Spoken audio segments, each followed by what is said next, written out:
All right, welcome. Hello, everybody. It's just noon here on the west coast of the United States of America. And I think it's it'd be like 8 p.m.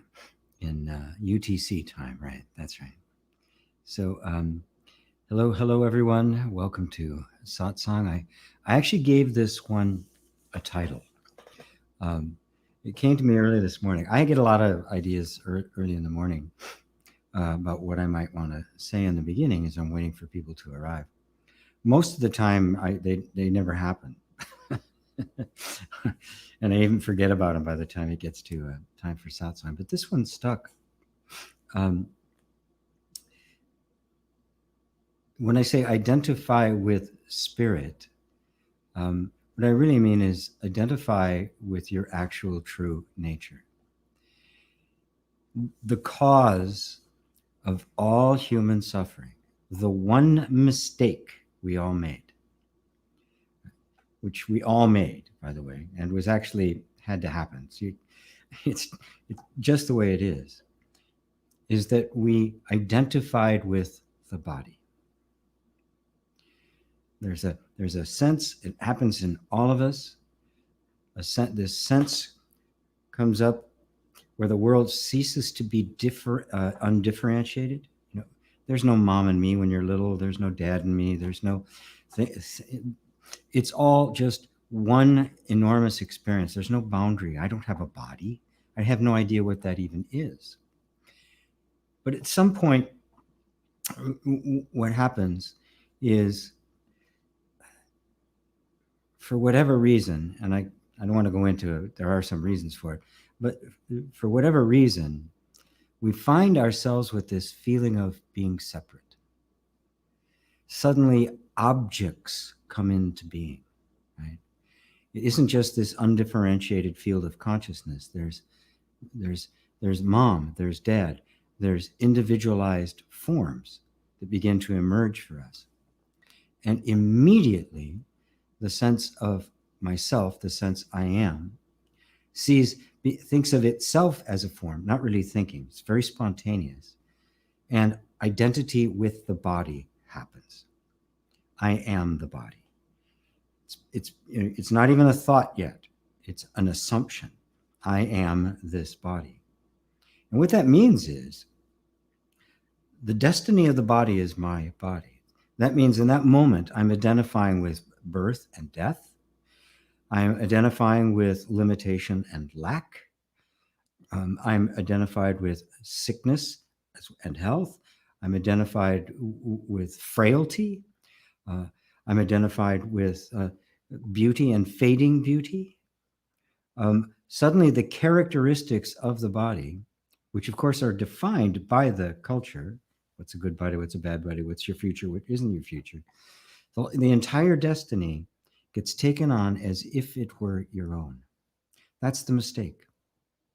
In the biblical story of Adam and Eve, this taking on, this sense of differentiation is what is meant by eating the fruit of the tree of the knowledge of good and evil, of God and me, of mommy and me, of brother and sister, of outside and inside.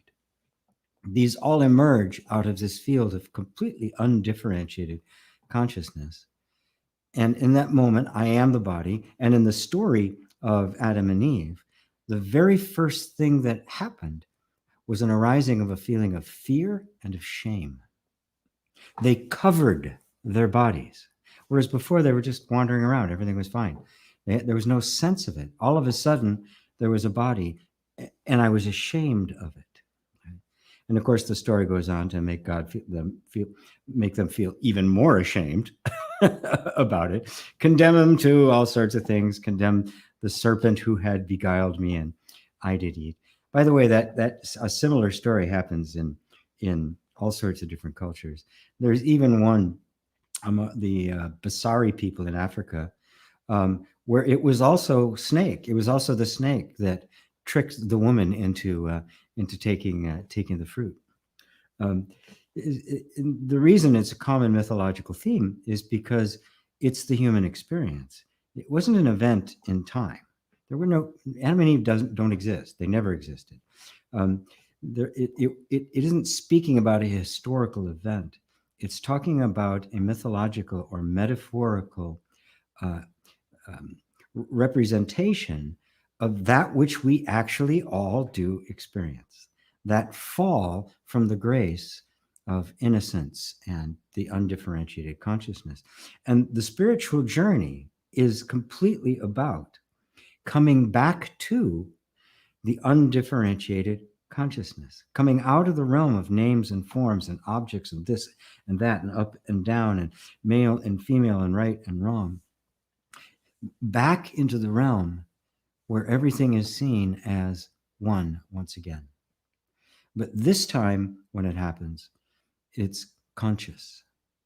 It isn't the unconscious, undifferentiated consciousness that a child experiences, or an animal for that matter. They experience the same thing. It is now conscious. I'm aware that it is all myself. I'm aware that all of this is one, and that one is my very self. And that is the mind of the sage. And that is the mind of the one who has gone beyond duality, right? Gone beyond the appearance of duality, not gone beyond the experience of form, but the conceptual interpretation of form as being distinct, objective objects with self, that is, inherent existence. That is transcended. You'll find that at the root of all of your problems is the sense that you are the body, and that the body's future is your future. What the body is feeling is significant for me. And the first step out of this quagmire is to recognize yourself as consciousness. The consciousness that is aware of the body, but is not the body, has nothing to do with the body. The body is simply an experience that consciousness is having. I mean, think about it. Where in your body is consciousness? Where is it located? Is it in your foot? If I cut your foot off, are you going to lose? Will there be no more consciousness? Will there be no more sense of awareness? What about all the rest of it? Chop off your head, right? Let's say, and the head will continue to live. Right? Most people think of it as this, is like the third eye, right? This place, it's kind of in between your forehead, a couple inches back, right? This is the residence of the observer. And in fact, in neurological science, that is believed. They're not exactly sure what it is or where it is, but there's some little structure in the brain in which consciousness, that is consciousness, obviously the consciousness and the body being one. The I am the body thought reflected in neurology. So take all that away. And that last piece, take that away. So there's no body there whatsoever, which means there's no sense experience, there's no objects, there's no nothing. Right? Would you still be there? Well, of course, this is what happens at the moment of death, when the body completely stops functioning and it falls away. But you can die before you die. You can recognize that you are one with spirit, right? Which is another name. It's just a more religious name for consciousness or God. To identify with consciousness or spirit is to disidentify with the body. And the fact of the matter is, take the body away and you will be aware that the body is no longer there. You actually experience it every night when you go to sleep, passing through the dream, which is basically the mind creating another world different than this one, which it also creates. And you go into deep dreamless sleep. Now, in that time, there is no time. In that state, there's no time. There are no objects. You know, the love of your life can be laying next to you, but you're completely oblivious to it. The world is gone, and yet you are still here. This is a hint of our true state, of where you really are. And to grasp that, the various activities of the mind, of the body, of the sensations will no longer have any effect on you whatsoever. The body dies. I don't. The body gets sick. I don't. The body has to do different things, respond to different conditions. I don't. That's why you'll have me reiterating over and over and over again, you're not your conditioning. Conditioning is of the body. It's the way the body simply adapted itself to the particular environment. But when we ate that fruit of the tree of the knowledge of good and evil and identified with the body, all of a sudden now all the conditioning that every body has to have, every object is conditioned energy, you took on as your own identity. It's not you. It's like identifying the music with the radio or the MP3 player you're listening to it on. The music isn't coming from there. The animation of this body is not coming from the body. The body is simply that which is interacting with and is integral to the entire world. Matter of fact, you can't have one without the other, which is why you can actually say the whole world, the whole universe is my body. But more on that later. we'll get to that later. So once again, welcome everybody, as I am chit-chatting in the beginning here to welcome everyone, and of course, welcome to my special friends on the Enlightened World Network, Dr. Ruth Anderson. Once again, I always like to put in a plug for them because she was just so kind as to offer this platform on her network, and so I consider her a very important sponsor, and I'm very, very grateful to them, and it's allowed me to share this message of the true spirit of non-duality with more people. Because for many folks, the whole idea of non-duality seems rather obtuse and arcane, and it can. So it just takes a little patience and a little bit of skill to be able to express it in terms that are much more approachable, much more able to get it quickly without having to just spend 30 years in a monastery. I couldn't have done that. All right, let's see. Make sure the mic is still picking me up. Hello, Roberto. Roberto, is there a way to make right decisions in everyday life based on something? Absolutely. Every decision you make is the right one. End of story. If you think there's some way to make decisions to always make things go the way you think they should, the answer is absolutely not. You can't do it. You can only make a choice based on where you are in the moment, and then simply trust that that's the right choice. And the fact that it gets made says it's the right choice, because no other choice or decision could have been made in that moment. The belief that there is will have you always looking back and second guessing, and your life will be miserable, literally miserable. And you'll be paralyzed thinking, how do I make the right decision? What do we mean by right decision? It means I get what I want. That's what it means. It means I want this to happen. I decide so it happens, and it happens. Must be the right decision. That's delusional, right? It's not true. It's not real, right?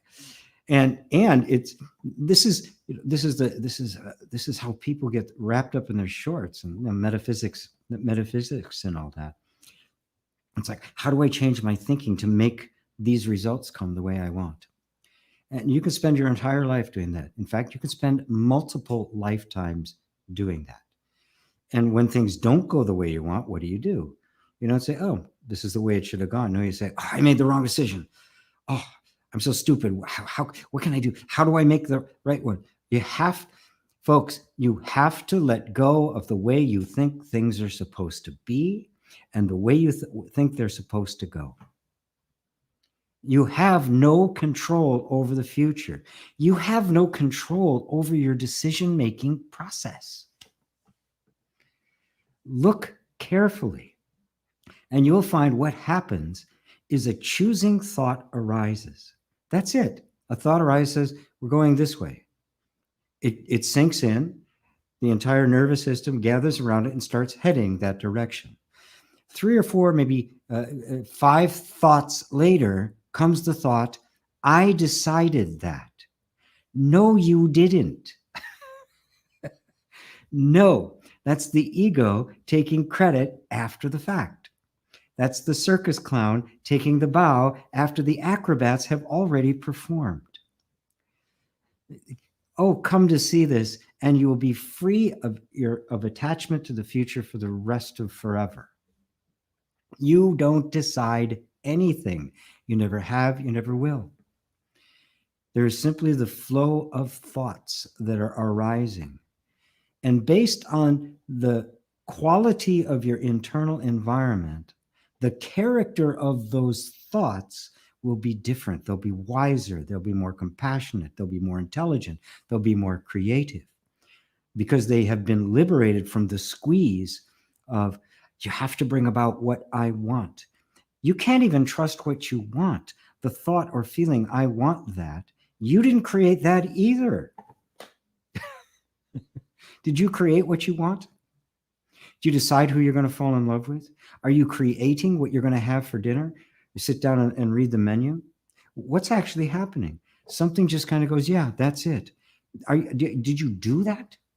The whole idea of choosing and decision-making and volition and free will is naive the way we look at it. It's all from the ego's point of view, which after something has already happened, it claims responsibility for the incident.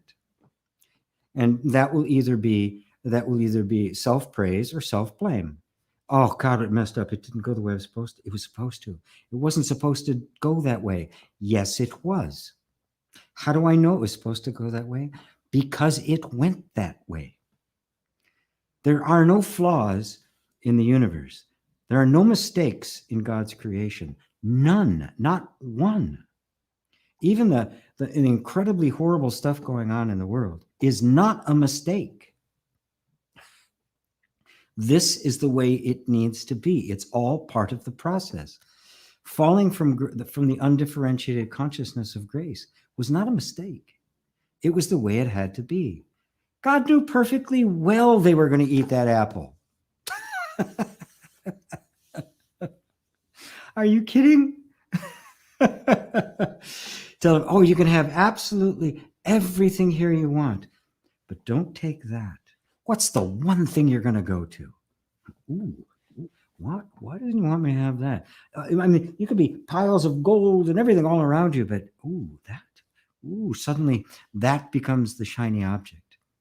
And that theme of the one forbidden thing is, it's hundreds of mythologies from different cultures throughout history have had the one forbidden thing. It's Bluebeard, don't open that closet. All the rest is yours, but don't open that closet. Or Pandora's box. You can have everything you want. Just don't open that box. Don't open that box. And what are you going to do? Of course you're going to open that box.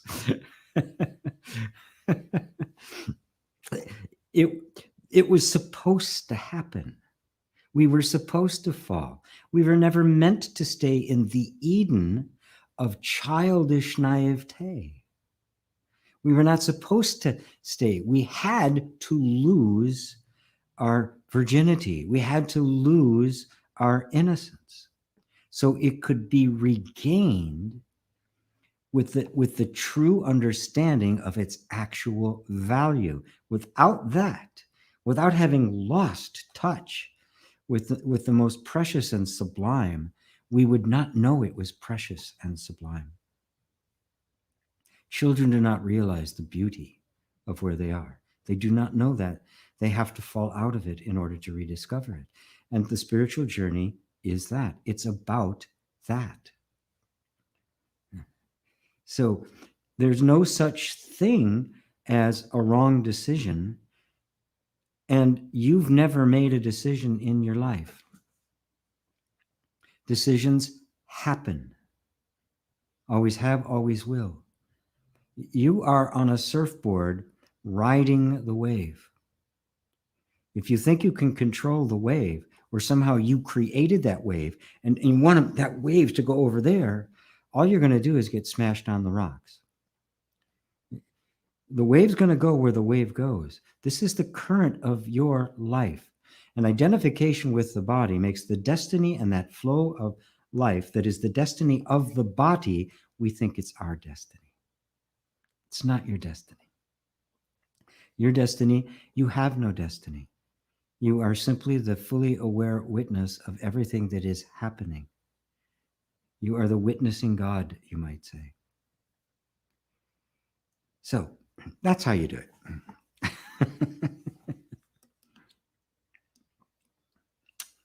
Please like and share. Klesu, after 10 years of constant spiritual growth, all my practices and meditations have seemed to stop working. How do I find out why? Don't let them stop. If they stopped, it was because it was time to stop.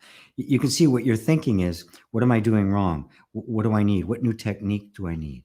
No, none. Let go. Let whatever needs to happen next come next. Every practice, however sublime, however subtle or nuanced it is temporary. Even Buddha said, my teachings are temporary. They're a concession to this moment. They're not permanent, and eventually you would abandon even those. So Ramana Maharshi said the same thing. The techniques and practices and the like are a tool to get us to the point where we can abandon them. Right? The final step in the picture is self-inquiry. Discovering who am I? Who's doing the meditation? Who's performing the practice? Notice how that's assumed. Well, it's me, and I'm doing this practice, or this meditation because to get a certain result. And that result may be something as subtle as enlightenment, right? I'm doing this to become enlightened, right? Well, who's doing it? And can the person doing the practice become enlightened? Enlightenment, or awakening, if you prefer, or samyak, or anatura samyak sambodhi, or what illumination, however you want to name it. If it is the real thing, it cannot be something that is a result of a process, can it? If truth is simply a result of a bunch of thinking, then it's not the truth. It's a belief. If it has a beginning, it's going to have an end. Everything does. So if enlightenment has a cause, well, it itself will eventually, and it's an effect, it will eventually simply cause something else and will cascade on and on and on. But really grasp this. Enlightenment must be outside of time. It must be eternal, self-existent, which means it's here now. It can't be something that was created. Then it's not eternal. It's not timeless. It had a beginning. What was there before it then? So delusion becomes enlightenment? And then what happens to enlightenment? Well, it would eventually have to collapse back into delusion, wouldn't it? This is the cycle of things.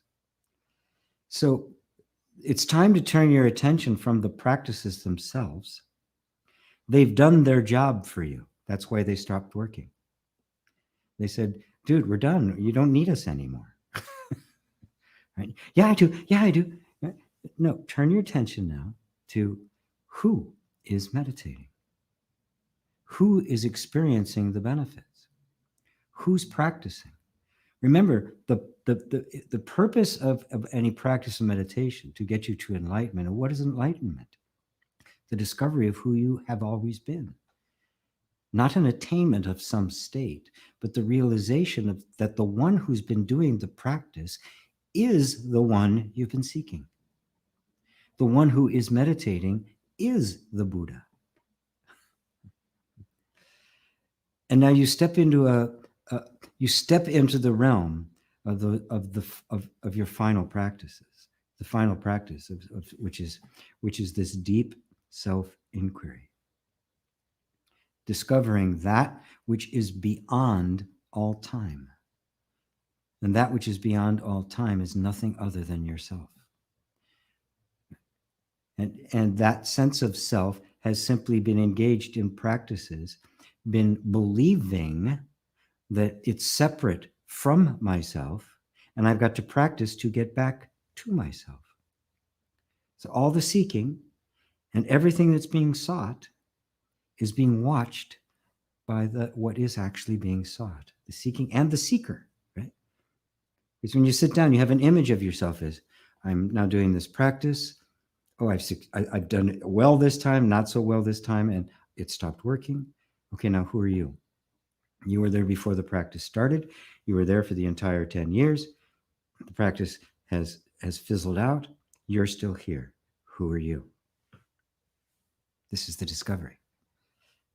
The meditator and the meditation are both being watched by the actual object of meditation. It is the realization of it in this moment, not sometime in the future. Does that help, Klesu? It's hard for us to let go of these practices. We're very endeared to it, and they brought us so much joy, so much hope. They brought us so much wisdom, understanding, compassion. They've really transformed the environment. So it's hard to say goodbye to them. But when it's time to say goodbye, it's time to say goodbye. They don't mind. They're like angels saying, we've done our job. We're heading back to heaven. Thank you, my friend. Beautiful. Jay. Hello, G. Oh, gosh. It really jumped. A lot of questions here. Hello, G and everyone. I'm aware of myself and the contents of my mind. What do you mean by you're aware of yourself and the contents of my mind? It all happens in me, but the conditioning is strong and it feels intense trying to pull away from those thoughts and emotional patterns. But if I follow those patterns, I'll just be stuck in the wheel of unconscious conditioning. So isn't practice necessary? Well, that is the practice, isn't it? But the practice arises out of a seeing. Okay? It's not a blind practice. If I do this, this, and this, then I will get that. That's blind. The practice that arises out of, I see the sense of myself, my own presence, the sense I am, and I'm feeling this incredible momentum of the impulse of the conditioned mind. You're aware of both of those. That seeing creates the practice in which you are continually withdrawing your attention from that, not trying to get rid of it, and trying to bring it back to the sense I am, to the simple sense I am. And so, yes, that is a practice, but it's a practice that is arising out of the seeing. It's arising out of the wisdom. So it isn't just, I'm doing this to get this result. I'm doing this because I see that every time I follow those patterns, I end up in misery. That's not a practice, right? It's like, damn, I'm not going there. That's a wisdom. But you're also simultaneously aware that the habit energy is so strong that you find yourself doing it and you didn't even know you're doing it. That's why it's referred to as the vasanas.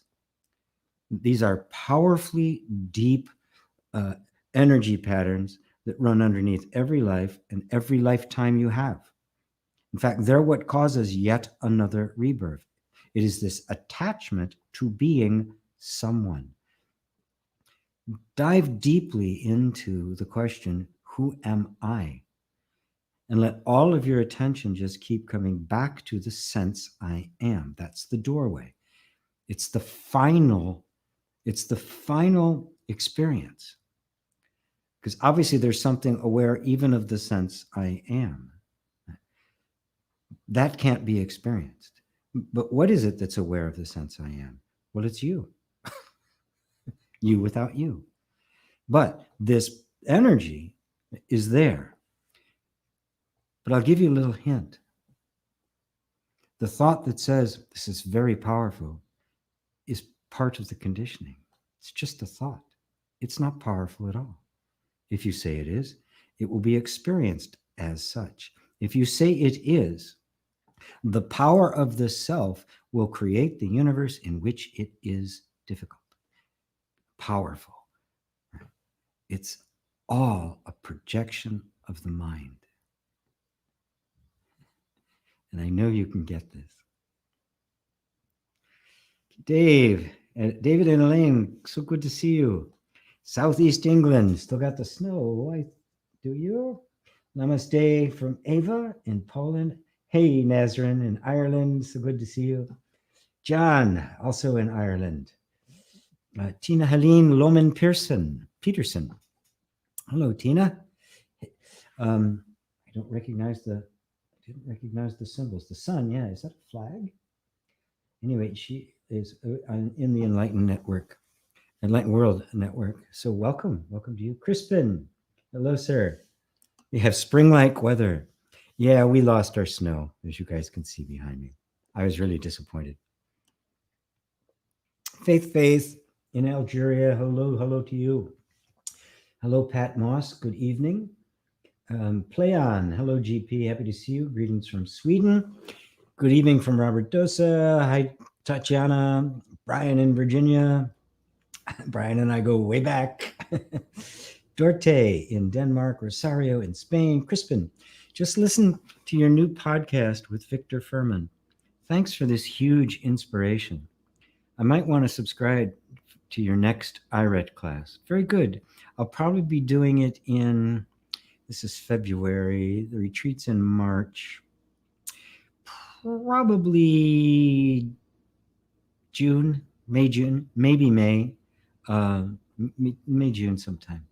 I'll be doing the next interreconciliation energy techniques class. So I'd love to have you, my friend. Rosalind, good vibes. Hello, good afternoon from California, Central Coast. Paso Robles, wine country. Yes, I've been there. I love the wine country, so beautiful. Kieran in Huntsville, Alabama. Jay, the reason why I'm asking this is sometimes I get lost in my thoughts and then I realize I did. It's okay, that happens, but sometimes when I get lost like that, my next reaction would be based on that. Yes, that's what happens.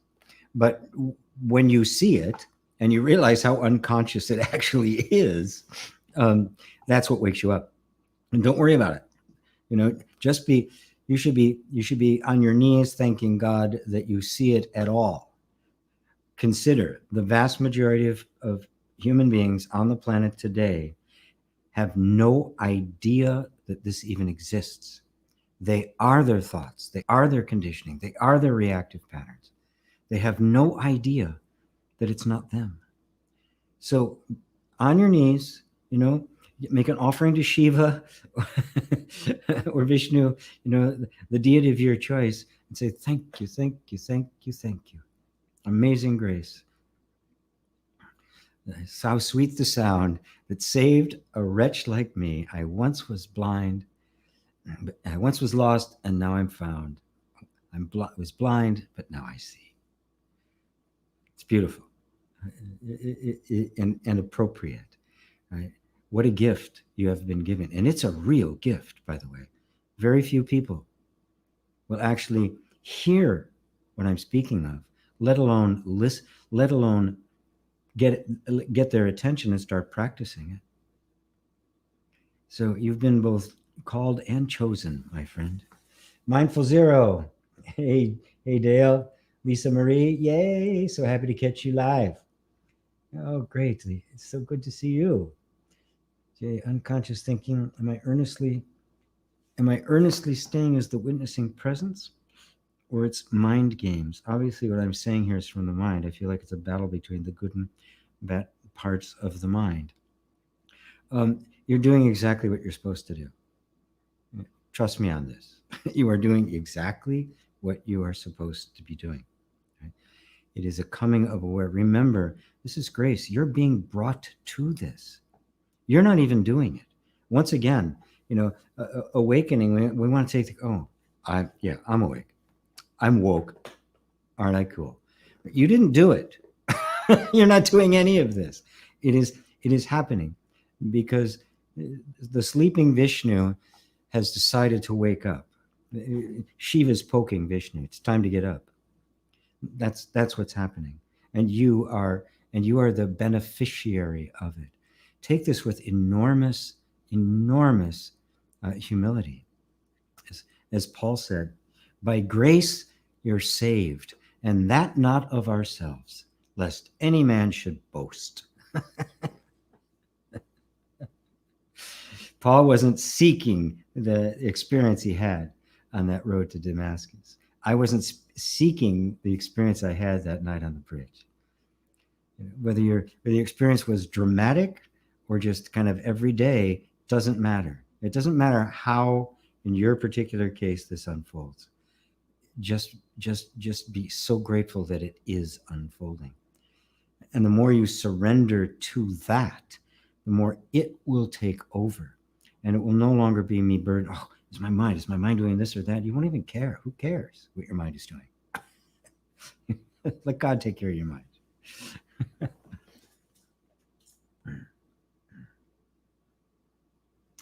Thank you, GP Walsh. We have several enlightened world family members who are working through life-threatening cancers right now. Perfect timing. Very good. What can I say about this kind of spiritual approach and physical illness? First thing, of course, I always want to say is adjust what you can. Right? Diet, exercise, that kind of thing. I know for many ailments, fasting can work. There's another program I know of called Wild Fit, done by a friend of mine. Eric Edmedes, that's how you say it. Eric Edmedes. It's not cheap. I've done it twice, and it's just remarkable the effect that it has. There are always natural solutions to all of this. Now, I'm not a nutritionist. I'm not somebody who can advise in this way. So what I say you have to take is my opinion, but it is my opinion that there's always a natural solution. Now, that said, with everything that, making sure that you are treating yourself in the most holistic and healthy way, it then becomes a matter of your own the way your own internal energy is flowing. Start first with the emotional reactions to this sentence being given you by the medical community. Just start there. Don't worry about the thing itself as much as how you are feeling about you. I guarantee you can come to a state of equanimity and fearlessness while those symptoms are even still there. Right? So your inner state does not really depend on any external condition whatsoever. And then ultimately, you simply let go of the body. You can get to the point where the body's having the experience and you're not. And many a yogi and sage has demonstrated that. Nisargadatta had throat cancer because he chain smoked his entire life, even after becoming one of the greatest sages of all time. He said, my body likes it. Why should I care? And he just kept smoking.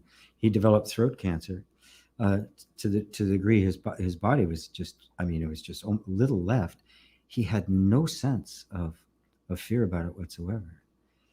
Now, of course, I would have tried to get him to juice and stop smoking, right?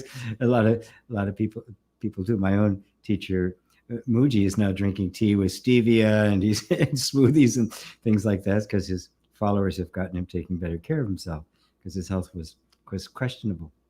Um, but it's it's not one or the other. You don't have to be dictatorial about it or a fundamentalist, right? Um, Instead, be willing to be with your own inner state, because what happens when a severe diagnosis like this happens is it takes over our minds with fear and focus, right? And we're so absorbed into the medical community, which is highly materialistic, and for all the great motivation they have and their desire to help, their model is that of, you're just, it's about the body and you're fine, whatever is going on with you, that who cares. um, I should be so cold about it. It's not like, it's just the focus is all on the functioning of the body and material solutions. um, for me, it's a spiritual quest and a wonderful opportunity to come to a level of freedom from the body, from the diagnosis, from the world and its idea as to how things are and how things should go, into an inner world that is just filled with peace and confidence. And you'll find that from that state of equanimity and peace, um, your life will change. The illness will change. It will fluctuate. In some cases, it may just disappear. There's been documented cases of it. In others, it can go into remission over time. However it is, your inner state is what is most valuable. That's what's most precious. And something like this can be a very harsh and aggressive intrusion into your inner peace. It doesn't have to be. It's just something in life you have to deal with for the moment, but it does not define who you are, and it does not define how you are. So that's my little tidbit of what I'd like to say about anybody who is struggling with that. And thank you for sharing that with me, Ruth. Mary is joining us from Niagara Falls. James Breed and IGP wish you blessings and a wonderful day. Thank you, James. Anja in Germany. Susanna from Gozo, which I think is Malta. Hendrik is in Lake Constance. Paul, hello, Paul. Is there a place where I could ask a question? Right here. Not verbally. I don't have that capacity here to actually have somebody get online with me. I do that when I do live retreats. There's less people because it is a paid event. It's not that expensive, but it's a paid event. But we get on Zoom with video and audio, so I have time to really interact with people. I'll be doing another one at the end of March, 24th, 5th, and 6th of March. I'll be doing it's not live. It's live, but I mean, it's online. And it's sponsored by the Krishnamurti Education Center of Canada. So I will be doing it in conjunction with them. I think the cost is $120 Canadian, which is, I think, about $100 US and probably like 80 euros, and maybe even and less in English pounds. So that's coming up, and if anybody, if that's even a struggle for a lot of people in terms of financially, because it's 3 days of a couple hours a day, with lots of access. So if that's even a struggle for somebody, when I get closer to it, I'll be inviting people. People can ask, and so you can ask a question right here. Type it in, and I will address it as best I can. Monica, hi GP. My name is Monica. I live in the UK. I love your satsang. Thank you, Monica. Monica Baskar. Or is it Baskar or Baskar? Did I say it right? I suppose I should be saying it like this, Monica Baskar. I need to say it with the right accent, don't I? David and Elaine, the poet and artist William Blake said, "As a man is, so he sees," indicating that our view of the world is dependent on what we expect to see through conditioning, belief, etc. But as a world existing independently of consciousness is an illusion, can we say that the world is an aspect or appearance in consciousness, which needs each of our finite minds to be known? So the mind is like the beam of light from a torch illuminating certain objects in a dark room, and it's not the whole room. Wow, deep one. Okay, let's see. As a man is, so he sees. I think probably more accurately, it would be as a man believes himself to be, so he sees. As a man is, he will only see himself and the truth of all things. If you see yourself as you are, you see yourself one with everything, that there are not two. There are the appearance that to the senses appears to be two, but to the enlightened mind, there are not two.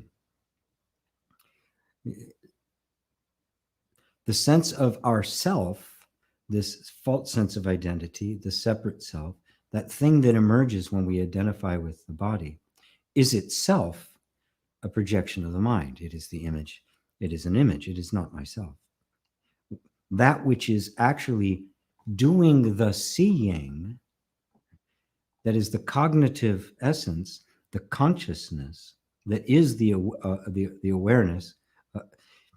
It is, everything is made of that. There's nothing outside of that. So our view of a world is dependent on what we expect to see. From the perspective of the sense of a separate self, that is absolutely correct. We see what we believe, and because the essential belief is the sense of my identity, I see the world as I am. All the beliefs flow from that sense of identity. The sense of identity flows from that original assumption, I am the body, and therefore begins to define that self-image, that sense of self, in terms of the body. I'm male, I'm female, I'm black, I'm white, I'm Asian, I'm Aboriginal, I'm tall, I'm short, I'm smart, I'm dumb. All of those qualities, which are always in relationship to someone else, get taken on as myself. And so instead of the undifferentiated infinite consciousness as my very being, I become a being within a world. If I am the body, then I stop here at the boundary of the skin. There's me and a world. If I am not the body, then I don't stop at the boundary of the skin. There's no me and there is no world.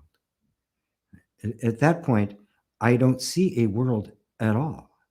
I see myself and nothing but myself. But as a world existing independently of consciousness is an illusion, and that's where it originates. When I define myself as the body, everything else becomes not me, not me. And while on one hand, the mind then creates a sense of identity as to what I am, it then has to define what other is. And that is all there is to the world. The projection of the mind of everything that isn't me. Still based on this sense of I am the body. So this is me, this isn't. This is me, this isn't. And everything that is not me is the world. The world doesn't exist because you're not the body. What then are we experiencing if we're not experiencing a world? We are experiencing consciousness, modulations, undulations, vibrations in consciousness, nothing more. And consciousness itself is making form, but those forms aren't made of some other substance. They're not made of matter or a world. They are made of consciousness. They are made of myself. I am Brahman. I am Vishnu. I am Shiva. I am the creator, the sustainer, and the destroyer. I am all of that. All the gods and goddesses are you. Projected, but the mind's got the world, right? You see, the world doesn't actually exist. It's just the inevitable arising that would happen when the assumption, I am the body, lodges. I define myself and other. Everything other is the world. It's got bigger now, so we say the universe, right? There's me, and then there's the universe, right? It's not true. Break down that boundary, and it's not hard to do. And you find, oh, there is no world. Let's see if I got all of that.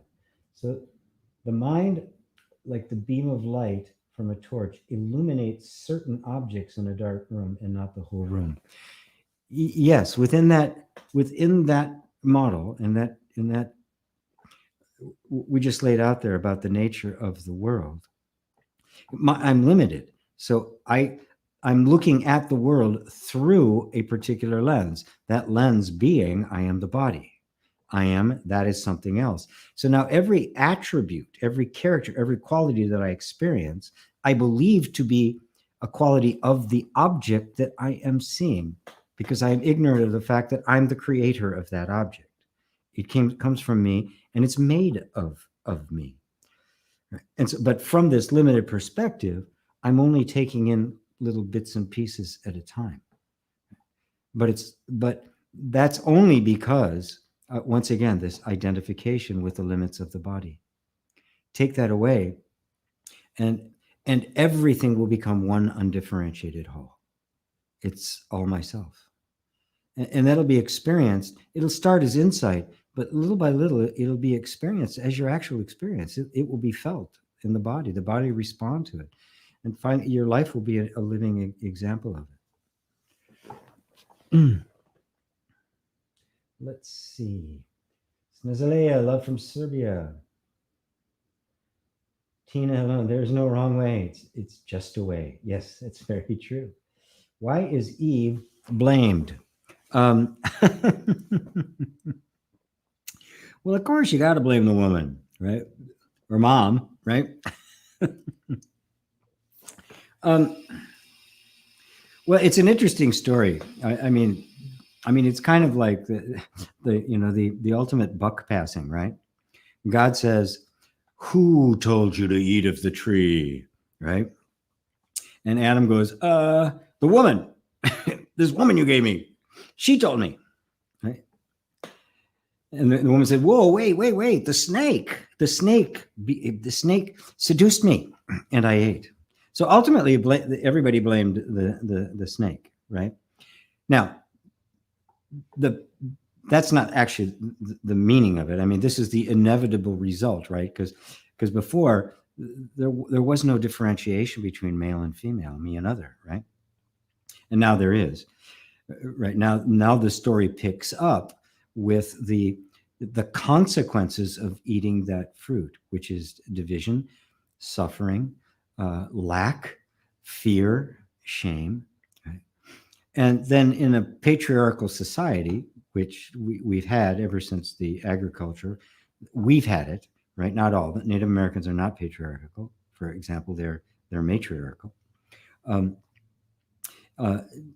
That, of course, men would have to be predominant, and the female was the problem. Now, part of that is simply because the way that story has come to be interpreted, and the way it's been implemented in Islam, in Judaism, and with just overdone in Christianity, is that nature is fallen, right? It's not just man's disobedience made all of nature fall. The snake fell. I guess he had arms and legs at one time, was sitting in a chair smoking a pipe when he was having a conversation. And then God said, now you're going to have to crawl on the ground forever. And all of your ancestors and everybody that comes after that. So I completely lost my train of thought on that. What was I talking about? All right, the fall of nature. So it becomes all of nature was sinful, right? And the female body, of course, is far more connected to nature than the male is. It is the producer and nourisher of life. Right? I mean, the female form is life.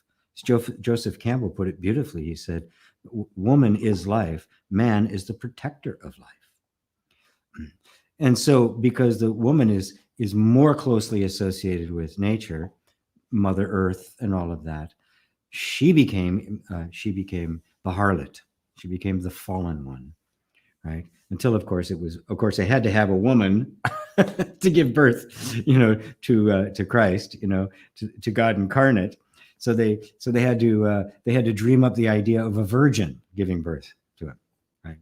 Because it couldn't be a normal woman, because she's completely removed from nature, right? And so she can be venerated, not worshipped, but venerated. So that's kind of how it happens. I mean, it really, at the root of it, is a condemnation of nature itself. It isn't that what the Abrahamic religions are about? A denial of human nature. Every impulse is sinful. You can only be redeemed through the blood of the Lamb, through the bloody sacrifice of this, because you're not even worthy to make a sacrifice on your own behalf. Every thought you have, every impulse, it has to be strictly controlled. Right? It's a very low level, first chakra, tribal kind of idea, very primitive, and it's sad that it's taken over our world. But that's how it happened.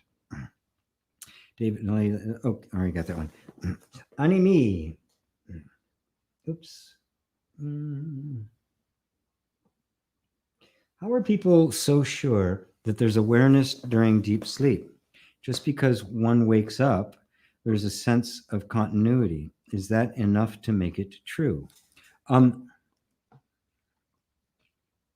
Well, notice that when you come out of it, there's a sense of having slept well. Okay. Now, you can't make a sentence continuity out of it, because there is no continuity to it, right? When there's completely no content whatsoever, there's nothing to mark time or space or experience.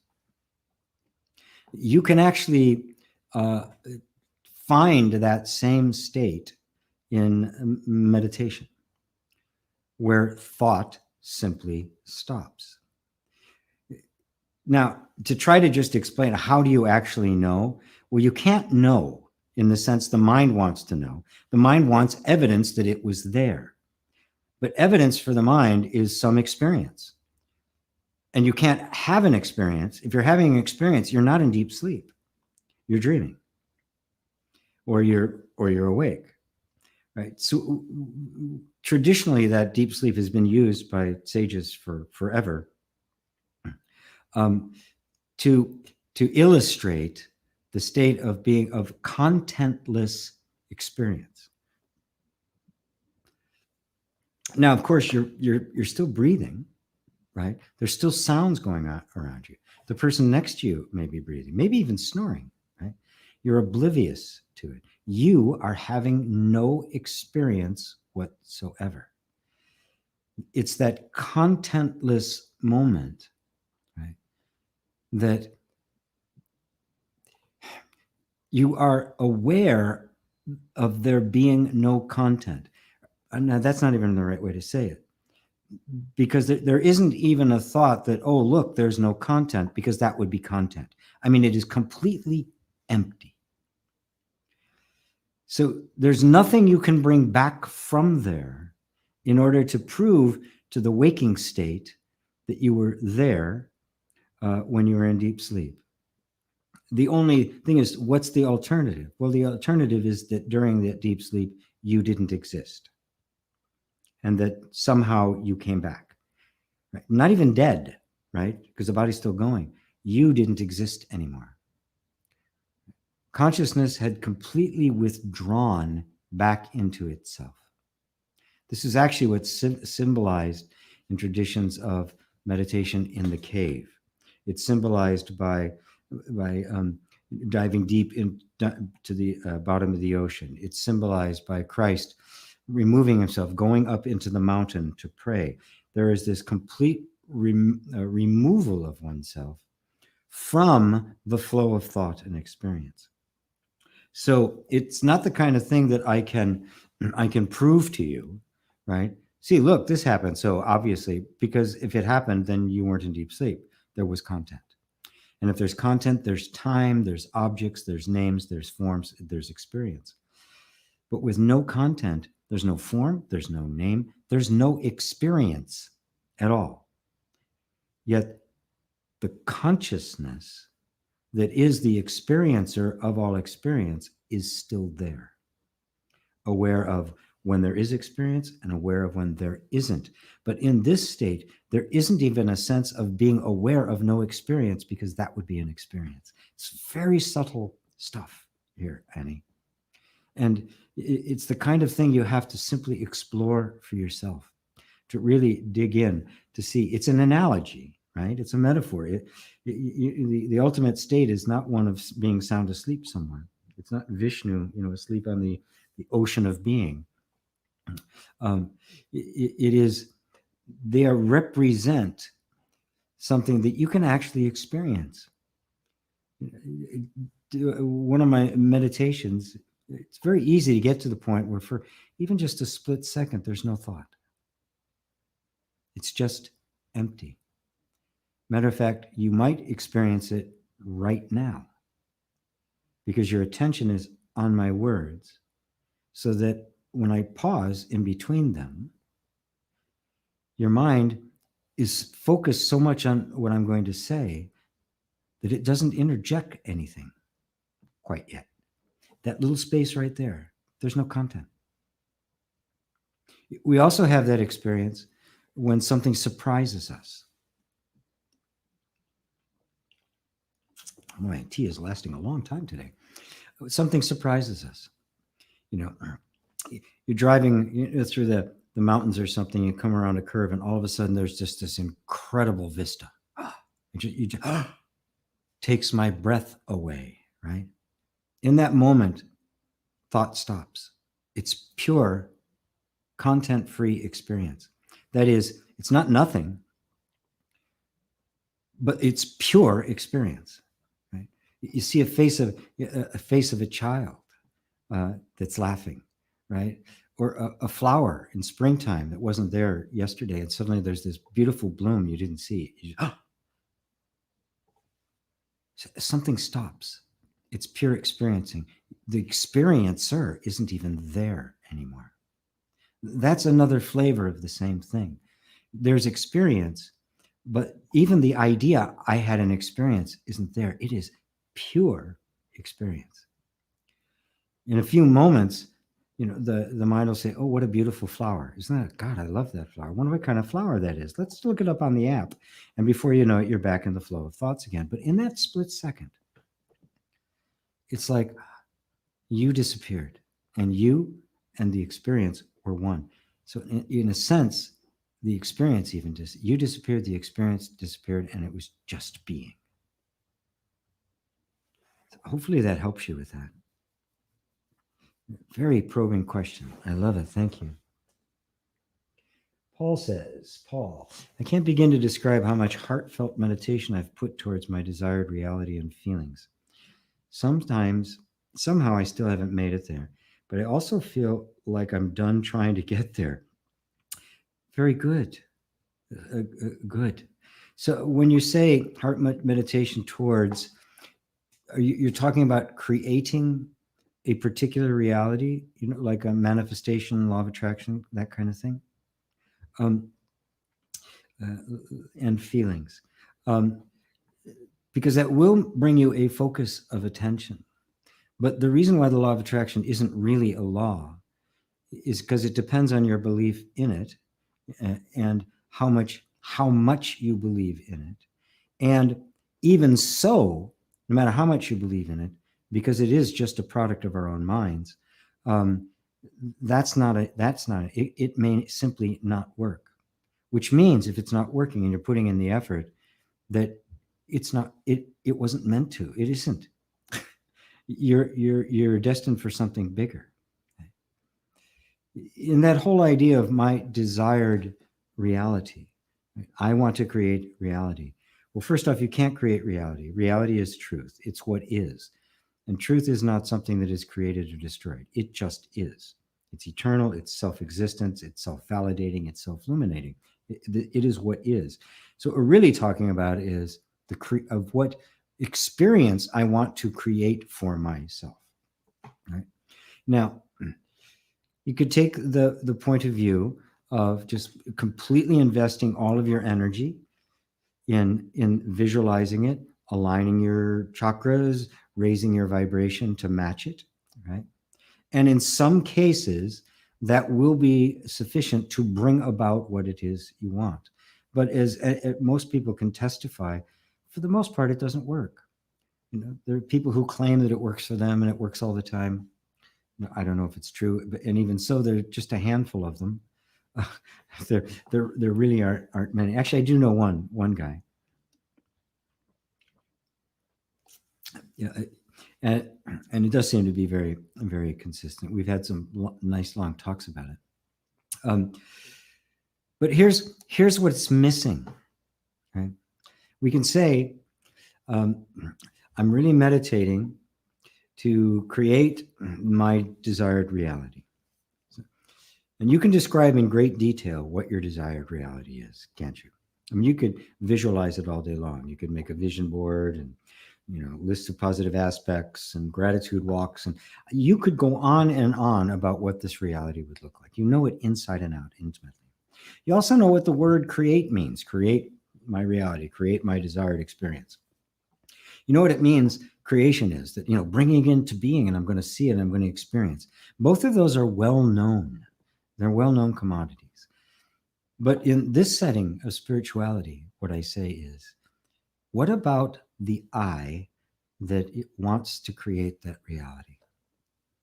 Can you describe the I, that is yourself, with as much detail and as much nuance and quantity as you can this reality that you want to create? The answer everybody gives is no, I can't. I don't know what that is. I don't know. I'm a guy. I'm this person. I'm here. I want that. And so the attention is always on what the object of our pursuit and never on the pursuer. This is the 180 I ask people to make. Right? Because look, even how could you possibly know that's really your desired experience if you don't know who you are? How many of us have had the experience of really wanting something, getting it, and they're going, man, that was disappointing. Or God, get it away, you know, that date you wanted to get. And it was just horrible. All he did was talk about himself, right? But he was so handsome and he was, you know, he was so nice. I do great. And all of a sudden, oh my God, please don't.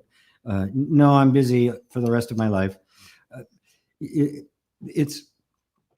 We've all had that experience of projecting what we think is going to make us happy on some external object without knowing who we are. How can you possibly be happy in any life if you don't know who you are? Everything is eventually going to become unsatisfying. Because does it fit? Well, not quite. And this is everybody's experience. We do something, you know, we try to get something. If we get it, right, we have this moment of relief, this moment of happiness, and then the next desire arises. And we're off on this trek again. Or we invest all sorts of time and energy and money and heart and hope in getting this thing, and it never happens. And we beat ourselves up. We question ourselves. Oh, how am I? Why am I? And I try harder. I double down. Right? In either case, you have a ton of suffering and a moment or two of happiness. What I offer is a moment of suffering and a continual happiness. And it's funny how it's hard for me to get takers. It's hard for me to get takers because people always feel the same way. They say, they think that it is actually the object they're pursuing that's going to make them happy. And so every technique they try, every meditation or visualization or gratitude, whatever it is really just a technique to get happiness. It's not a recognition of inner happiness. It's basically a stepping stone. Okay, so okay, I'm going to raise my vibration now, right? Because then I'll really get what will make me happy. You can see it's a flat denial of the actual reality of you. That happiness is a quality inherent in you, like the perfume is to the rose. And that you have ignorantly projected that happiness on some external object, which of course happens because in that early age, we identify with the body. There's this, I am the body, there is this world, I'm unhappy, the world can give me that. The world, the object, everything in it are projections of your own mind. The projector owns the quality, not the object being projected on. The projector determines what's on the screen, not the screen. You know, the flower has no color. You know, this top is not green. The shirt is not black. Those flowers are not, yellow, red, purple. How can I say that? Because color is not an attribute of the object. It's an attribute of the light that is bouncing off it. If it was an attribute of the flower, it wouldn't matter if the lights were all the way off. You would still see the color because it belonged to the flower. But color is an attribute of light, not of the object that you're seeing. You are seeing simply an aspect of light. Everything in your life, every object you perceive, has no inherent characteristic or quality whatsoever. Every quality you're seeing is the light of consciousness being reflected back to you. Consciousness possesses all quality. And what is consciousness? You. That which is hearing my words right now. That which is watching this screen. That which is feeling the chair underneath you. The warmth of the temperature in the room, the clothes. That which is cognizing everything is consciousness. And that consciousness is the true source of all the qualities that it cognizes. The belief that I'm the body, consciousness is inside it, makes the qualities that I'm experiencing appear ignorantly in illusion, it's a mirage, to belong to the world. They don't. They belong to you. Everything you are seeking, you already are.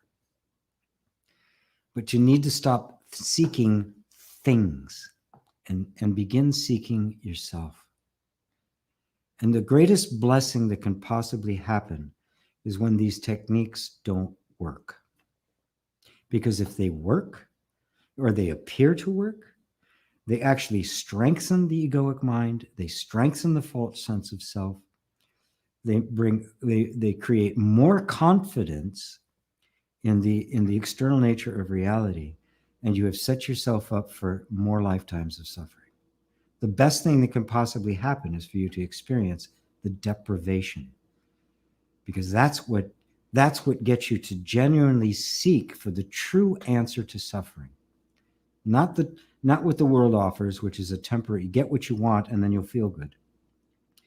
But the genuine, permanent contentment, the Sat Chit Ananda, that is forever, that never leaves, that is your very nature, but is only being covered up right now by our belief that it's out there. That is the cloud that blocks the sky. It's not out there. Never has been, never will be. So I'm discerning that from your question. Of course, I can't have a conversation with you about here. But I just love the fact that you said, I also feel like I'm done trying to get there. Yay. You don't need to get anywhere. Where are you? Are you where you're trying to get, or are you here? St. Francis of Assisi said, I love this quote, what you are looking for is where you are looking from. Bring your attention back to your simple sense of being. Everything you seek is there. It is the doorway to the infinite. Thank you, Paul. I'm so glad you came and asked that question. Namaskaram ji. Namaskara Imak. I recently lost my grandmother. Oh, very sorry. And don't really know how to react in a way that's socially acceptable now. Non-duality is slowly changing me into someone people may perceive as a sociopath. Socially, I guess. I know she is gone now, but at the same time, the experiences that I had with her feel the same as they felt before. Her death has made me feel no significant difference in how I remember her. Her experiences and herself were a part of me then, and excuse me, and still are a part of me. People may assume it to be unresolved guilt, but it's not really. Well, yeah. I mean, don't go dancing a jig at her funeral. It'll kind of set people off. Be compassionate towards what they feel. Just, be somber, be present, right? If they wonder why you're not crying, you can just, I'm just keeping it all to myself. My experience of her is very personal to me, right? And just kind of, and then wisdom will guide you as to what to say to who and when. It's always wise and compassionately loving to show up in the way that's most appropriate for the circumstances. So you don't flaunt it, right?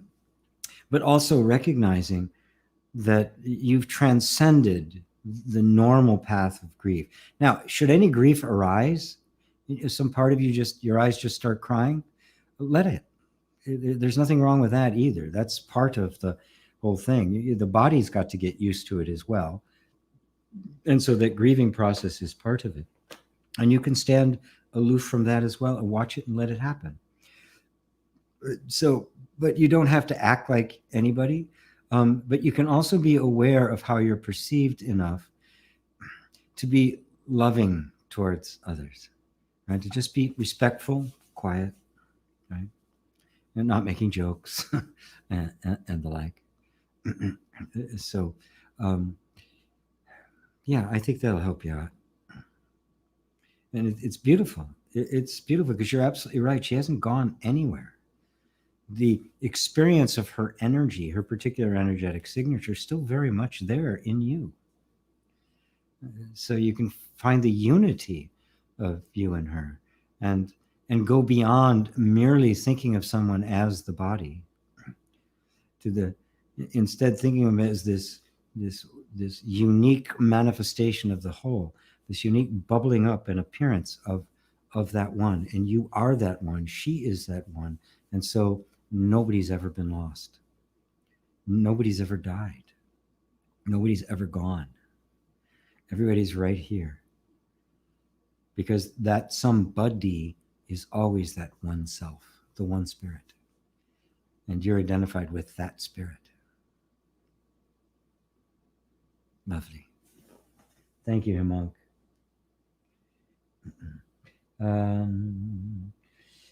Anja, how nice to be here with you and feel this very great relief from burden trying to control everything all the time.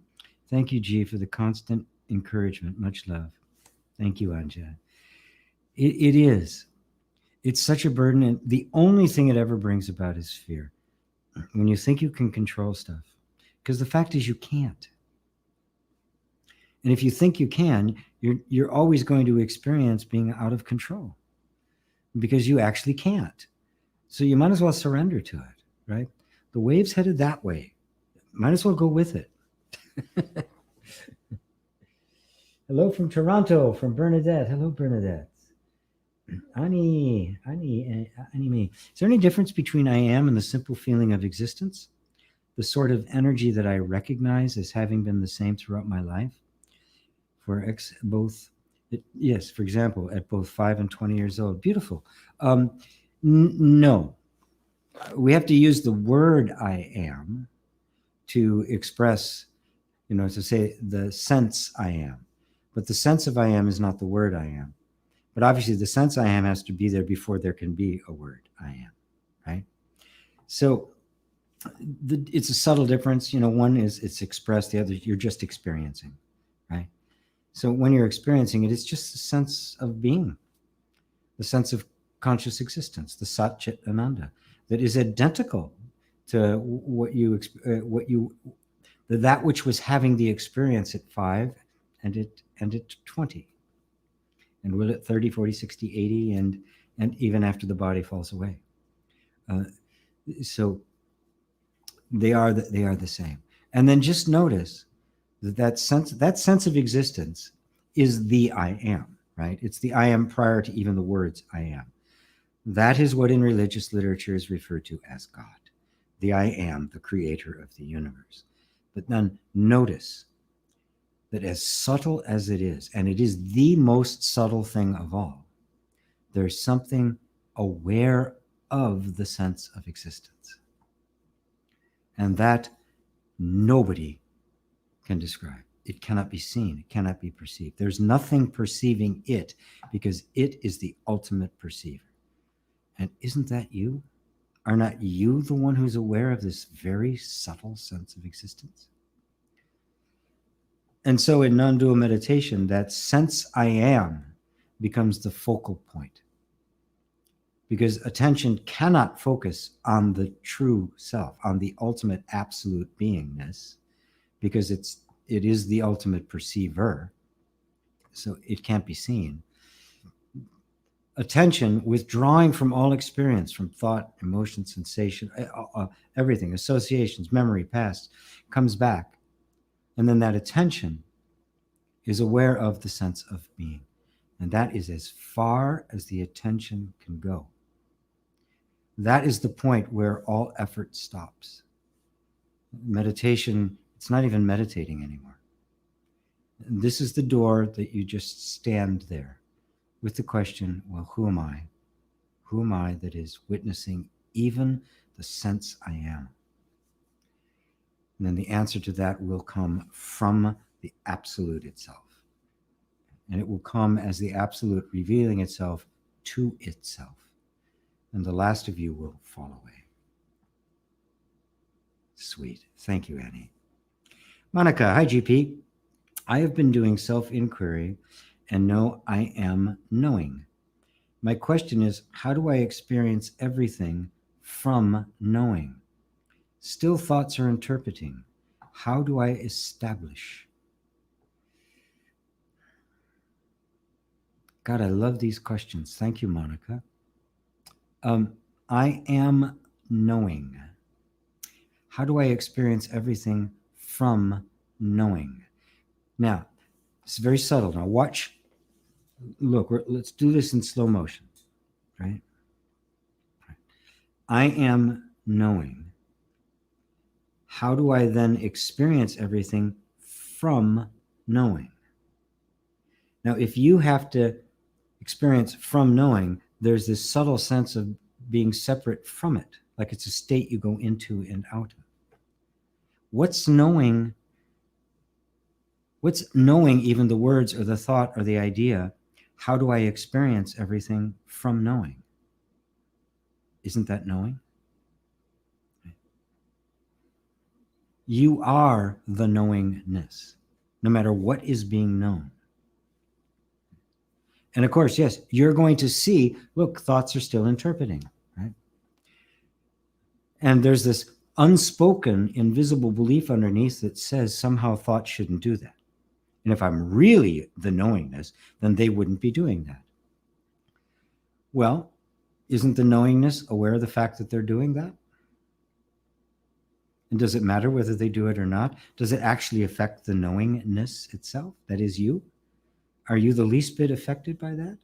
Only when the thought arises, I'm supposed to be different. I need to be in the knowing so the interpretation doesn't happen. But isn't that also more of the same activity of the thought pattern of the mind, identified with the separate self, thinking that things should be different than they are. And isn't that thought things should be different than they are being watched from the knowing place, from the knowingness? You don't get established in the knowingness. You are the knowingness. That's the recognition. That recognition is what is referred to as being established there, right? Which simply means no matter what happens, however chaotic, no matter what the mind is doing, no sense of being separate from that knowingness is believed. Muji said beautifully.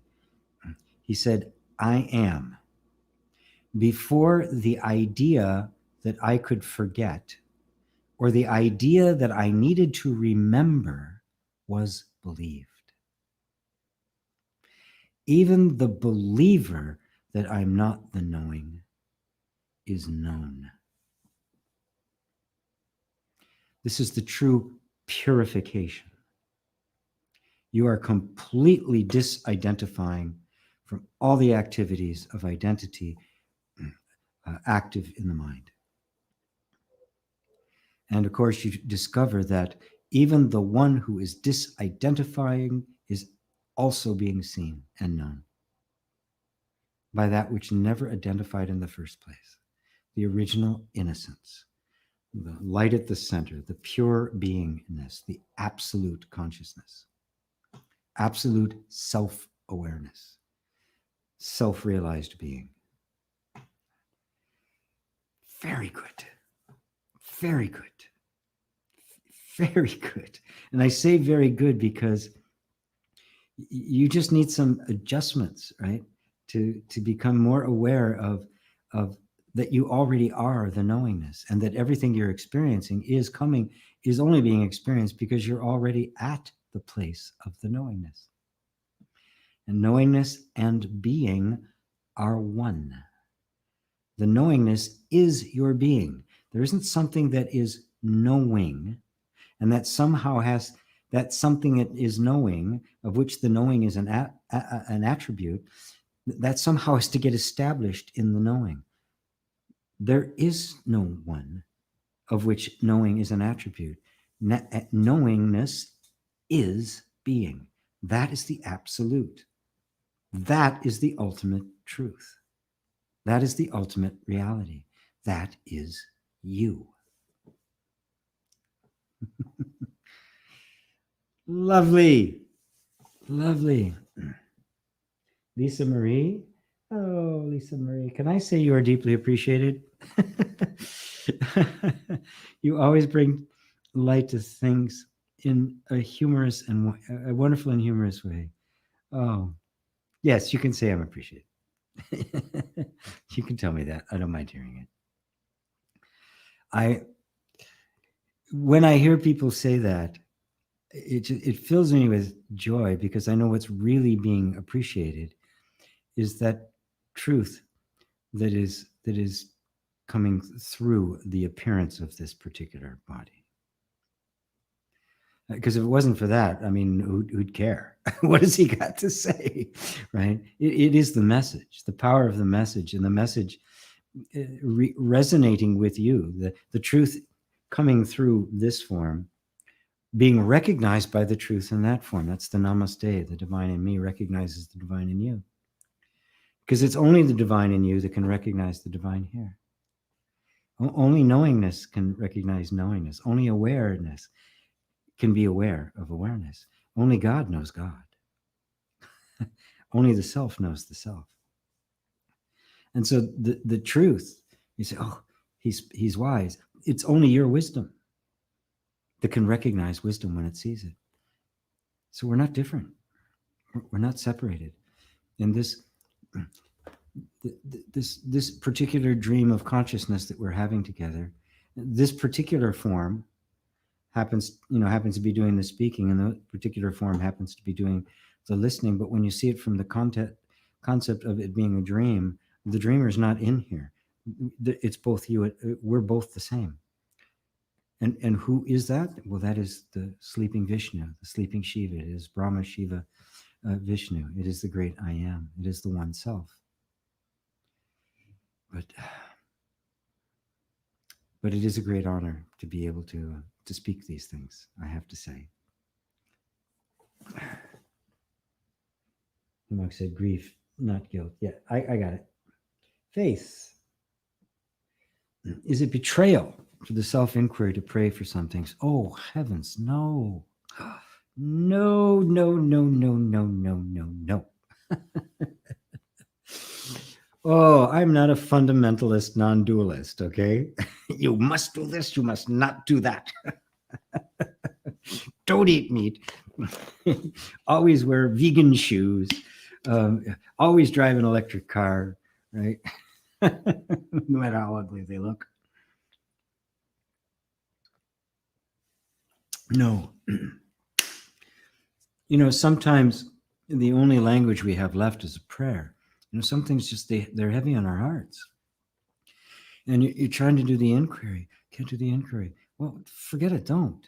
Just, I surrender. Lord, please purge from me whatever needs to be purged. Make me one with you. I release all of my earthly desires into your hands. I mean, the Christ in the Garden of Gethsemane was the most beautiful example of that. One we should all follow. Right? It was that the story of total surrender. Did it actually happen historically? Who knows?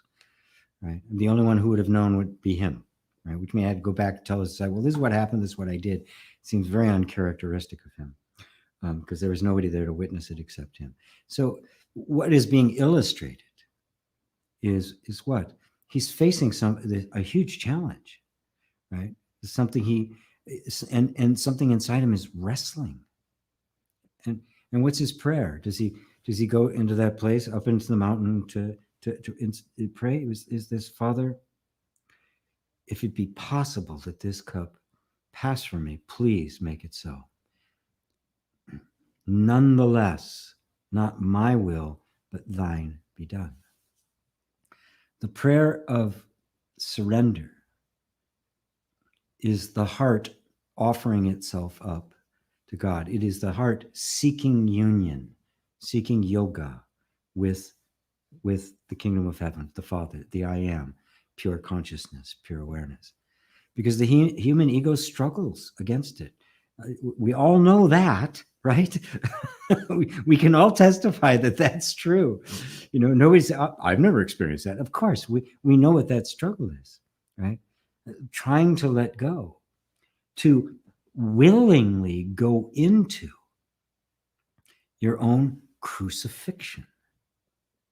And the crucifixion symbolizes the death of the ego, the death of the primitive, the instinctual, our solely animal nature, surrendering, which is the realm of the heart, right? And the chakra model, if you use that, surrendering that allows you to sit at the feet of the guru, open to hear, or surrender to God. And in that surrender is the death of the ego, because the ego cannot surrender. And that willingness to surrender, to simply allow it to be the way it is, that's the nature of pure consciousness. That's the heart aspect of it. That idea, like that it might even be a betrayal, comes from kind of the hardline Advaita, I call it neo-Advaitist, that say, well, don't forget about that. You don't have to pray or anything like that. It's just nobody's here. Nobody has anything to do. You don't need to do anything. Nobody's doing anything anyway. For most people, they can't get there.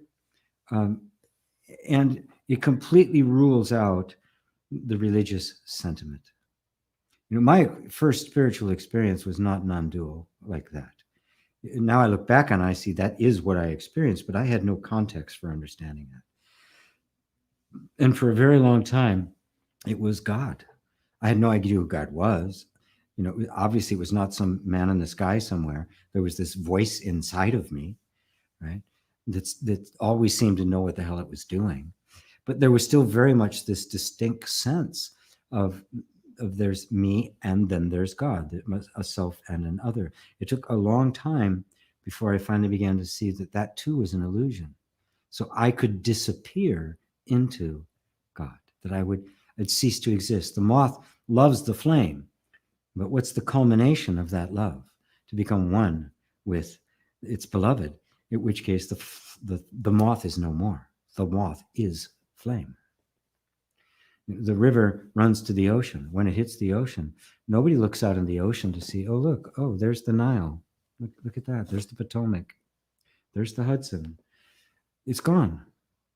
There's only the ocean. It has become one with that. But that's something of the heart. There's just, I'm probably more of a Sufi than an Advaitist in that strict sense of the term. For me, you have to have both. Right? There has to be the precision of inquiry, and there has to be the surrender of the heart. It's got to be both the religious sentiment of surrender to the truth, so that truth can reveal itself to you. Surrendering the idea that I have no idea what truth is. I have no idea who God is. Right? All I know is something inside of me calls me to that. So even if it's something I really want, something, I need this in my life. I need a job. And I'm praying for a job. God, please give me a job. And then you do that with all your heart, and then say, nevertheless, not my will, but thine be done. And what were the last words he uttered? It is finished. Father, into thy hands I commit my spirit. Completely letting go of everything. His mission, his ministry, everything. He just let it go. It's in your hands. That's prayer. That's the deepest prayer there is. And you can feel it, can't you? In your heart, as I'm speaking about it, there's a sense of, yes. So it is not a betrayal to open your heart, to surrender to God. Right? What'll happen is, that was my path for a long time. What happened is God became way more than I ever thought it was. No longer a person, but then no longer even a being, and no longer even separate. Then I saw that God was simply a metaphor for the self, and that I was not Greg, I was the self. Greg disappears and continues to disappear. I'm not a Buddha, right? He pops up. Here I am. Oh, aren't I cool? Isn't this what? I mean, it's there, right? It may be there for the rest of my life. I have no idea. I hope not. I'd love to see it went, but into thy hands I commit my spirit. So does that answer it for you, Faith? So beautiful, so beautiful, so beautiful. And perhaps the Sufi approach, because I believe you're a Muslim, it touches right on that kind of a prayer, so that you realize that even the impulse to pray is coming from the object of prayer, is also coming from God. The words you're praying are coming from God. Eventually you see, my God, it's God praying. This is God praying. This is the Buddha meditating. You disappear. It's you who disappear. People say, do you believe in God, GP? I say, yeah, I believe in God. I don't believe in you.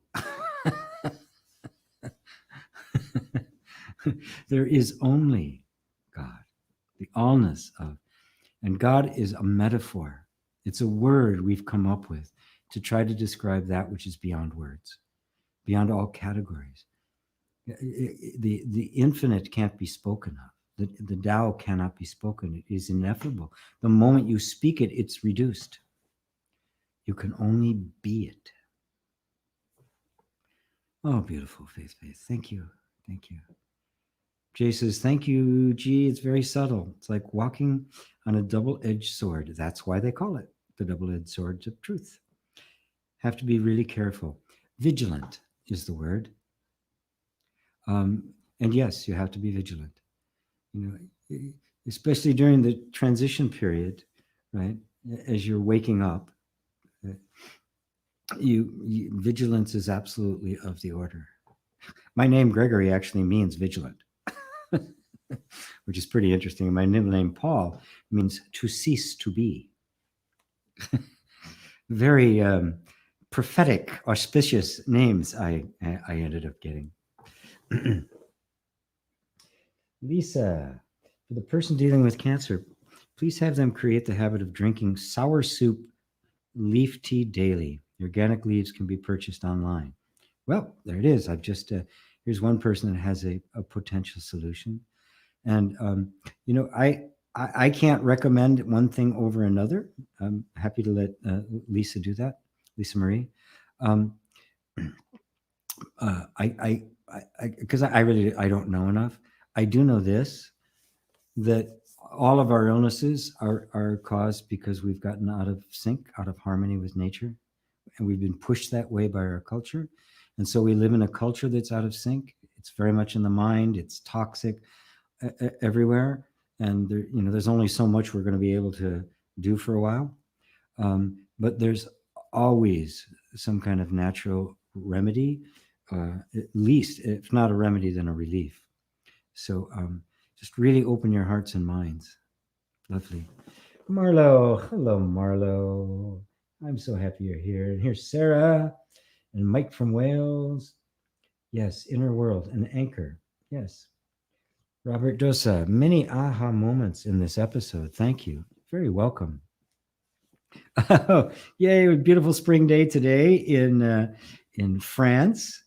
Snow melted, Jay. Thank you, Sarah. All the snow. I was sad to see the snow go here, but we're back to my flower backdrop, right? I took that away so everybody could see the snow. So I have to come back to the flowers. And the candle. I made that candle.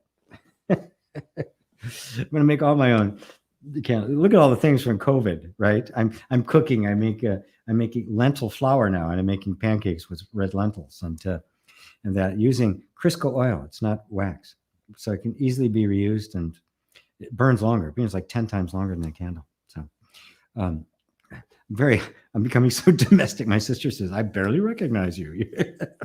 It's not particularly domestic, but all my new COVID skills to go with my COVID hair. Jay, can a guru bring about self-realization through touch? Swami Vivekananda had the experience of the entire room vanishing through the touch of Ramakrishna, and on another occasion losing consciousness. It's not realization per se, but are there mystical experiences or some siddhi? There's so many mysterious things in the relationship between the master and the student, and the Swami or the sage. I read the story of My Life Among the Himalayan Masters by Swami Rama, who started the Himalayan Institute and the East-West bookstore. And he had a similar experience with his guru, who simply touched him on the forehead, gave him a little shove, and that was it. But his guru did make the comment that everything was aligned at that point. That it wasn't something he just did, but in that moment, that was the event. And he consciously knew it and participated in it. Right? So it wasn't like there was a power he had and then he gave him realization. He realized he was playing is part of the whole thing, that moment had come and all he had to do was that. I heard similar stories in Zen of that particular twisting somebody's nose, the smack on the head, a very tiny little gesture, right? A sound of a pebble striking the bamboo. There's all sorts of these sounds of the triggering event. And so I suspect it was more like that Ramakrishna saw himself participating in this. There wasn't a city power, right? Because there couldn't be one person doing something to somebody else. And Ramakrishna was an enlightened being. He wouldn't have seen it in those terms, right? He could very well have been giving him an experience, because I read you sent me that thing and I read through it, that excerpt, because the guy came back to his sense of identity again, and then another time lost consciousness because he was afraid of it, right? So there was obviously more to go on before he could actually drop the whole sense of identity. And so whether it be Ramakrishna or you have some instance in your life and there's this sudden moment of awakening, it's the same.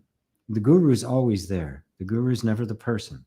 The guru is always the inner guide. It's always the Sat guru guiding the external appearing guru. And that it might be a man or a woman standing there doing something, a thumb to the forehead or a touch. Or then again, it may be something you hear. It could be a pebble bumping against bamboo, right? It may be a child crying in another room. It may be a door slamming. You don't know, but they're all the Satguru because it's all the self bringing you home to the self. Yeah, and nobody ever causes anything. Ramakrishna doing that was simply responding to the role he knew he had to play. David Elaine, thanks for your answer, GP. Beautiful, eloquent, and clear as always. Thank you. Oh, let's see. Oh my goodness. Oh my goodness. Unless we stay here at about 5 o'clock this afternoon, I'm not sure I'm going to get to all of these questions. I'm going to do the best I can, but in the time remaining, and I'll go a little bit longer, but as more people come, there are more questions. Please bear this in mind, that the answer to our questions, in this setting here on YouTube, and we're talking all around the world, which is much so beautiful. It seems as though the answers are coming from me, but they're not. They're actually coming from you. The answers that come to me, the words that come to me to say, and I publicly admit I'm not a teacher. Right? I say what comes to my mind. That is literally the whole of my ability. Right? I without censorship or editing, I simply say what comes to mind. And so I don't even regard myself as a teacher or anything for that matter. So what comes is always in response to the question that comes. Right? No question, no answer. So your question, well, in this moment, it's being answered by me, will always be answered. Right? Any question you came to satsang with will be answered by the time it's done, whether I say it or not, whether I read the question or not. I want you to understand that, because the question is arising deep in your heart, and it's a question of, and there's really only one question: how do I go free? That's really the only question. How do I come to see who I really am and thus be free forever? That's the question we actually all have. Okay?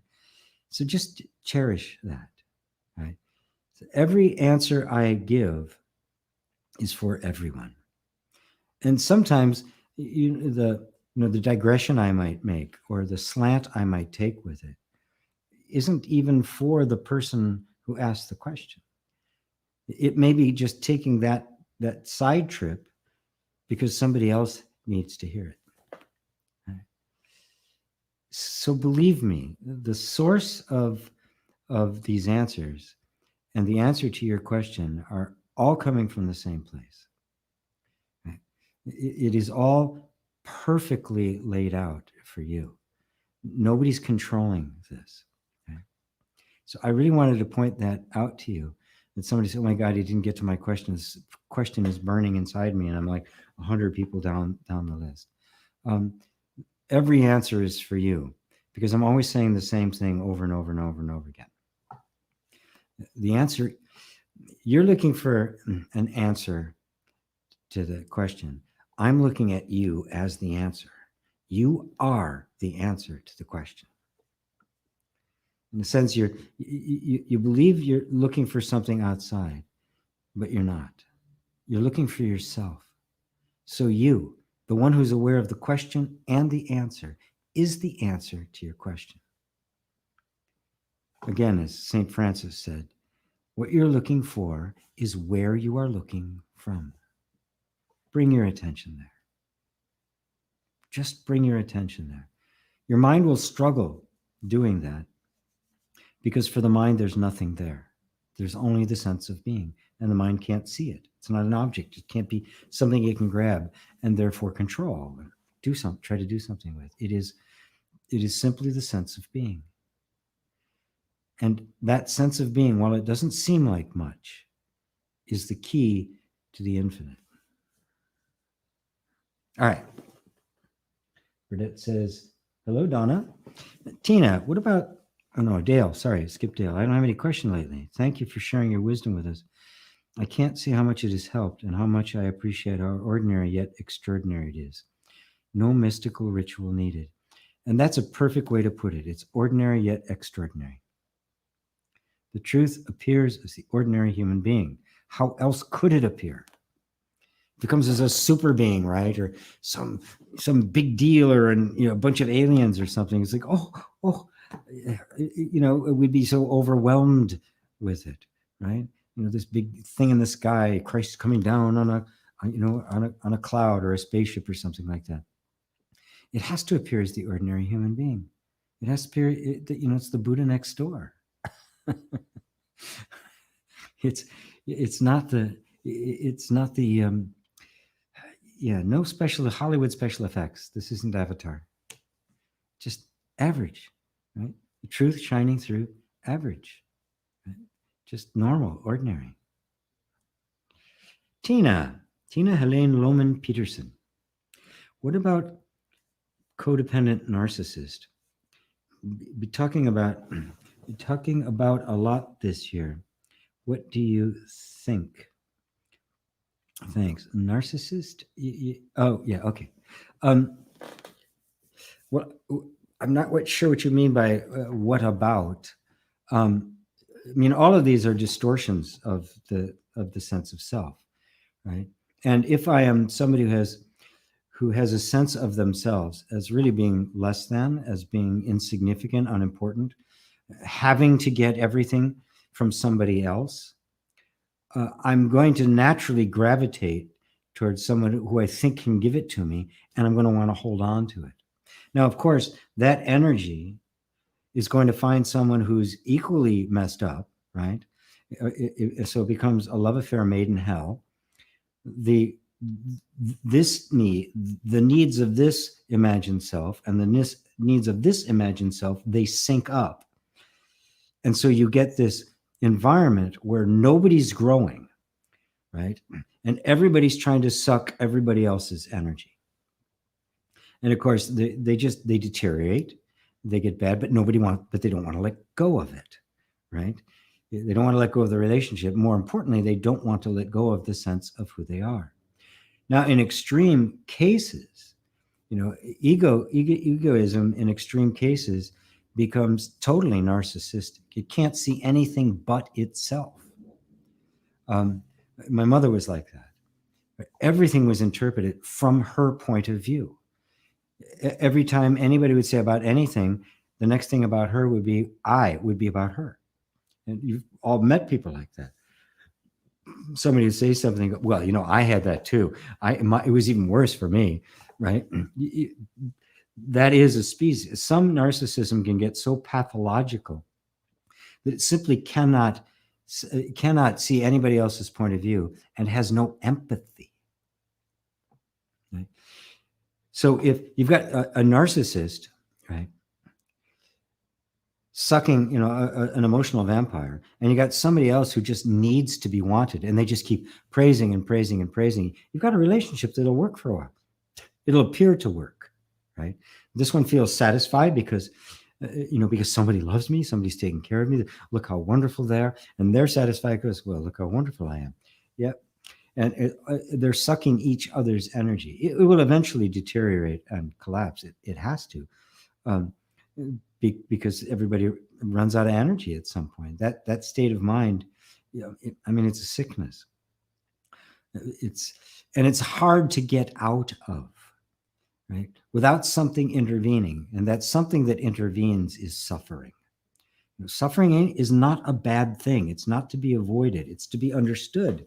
And in understanding it, you'll become free of it, right? Trying to simply get rid of it or change it in some way, you don't stand a chance. Not a chance. It has to be understood.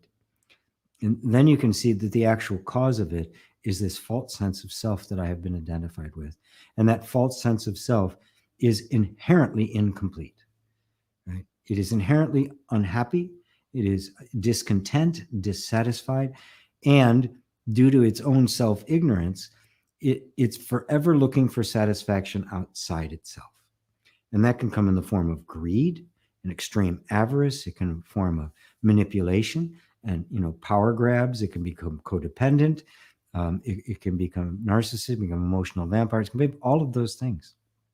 But at the root of it is exactly the same thing, the ignorance of who you really are. Unfortunately, because you're here in Satsang, you've seen that enough that you're ready to hear who you really are. You realize the only reason you're here, right, and listening and even asking questions is because for you, the awakening's already happened. You don't know it yet, but it's already happened. Because if it hadn't, you wouldn't be here. My words, there'd be nothing about any of this would attract you. You'd never have clicked on any of my videos. Not one. Nothing would have had any appeal. But the truth in you recognized the truth that's being spoken and is being gravitated towards it. And as a result, the truth is speaking louder, saying, come on, come on, come on, come on, come on. Right? It means the awakening's already happened, right? Believe me. Go ahead and try. There's no turning back. The truth is saying, you're mine now.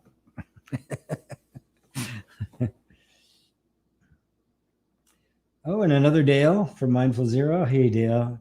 Hello, Donna, Mindful Zero. This is just the ego talking. Mike from Wales. Hello. Blank TV screen. Really? Anybody else getting that? Let me scroll down here really quick. I'm not seeing any others. Okay, cool. Let's see. How does consciousness make things as you just said?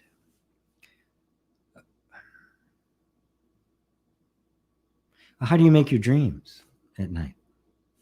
Right? You don't really know, do you? You don't really know. It just happens, right? The mind went, well, how does this work? And most of the time, and I know it's not the case with you, Dale, because I know you, most of the time when people ask that question, how did consciousness, because they want to make something else. So the underlying thing of things aren't right and I want to make something better is still there. And that's what causes suffering. Consciousness spontaneously reflects itself, its own nature. You can think of it as God, look, the infinite, right? The infinite one being. Infinite. There's nothing outside of it. There's only one, right? Even space is too small for this. Right? So what does the one think about? It's a knowingness, right? The beingness, it's a knowingness. It's not an infinite thing. You can't have an infinite thing. So it must be an infinite conscious awareness, boundless. Right? All right. So what is knowingness know? Well, the only thing it can know, the only thing there is, itself. So it knows itself. And what does that knowing look like? Its own self-image.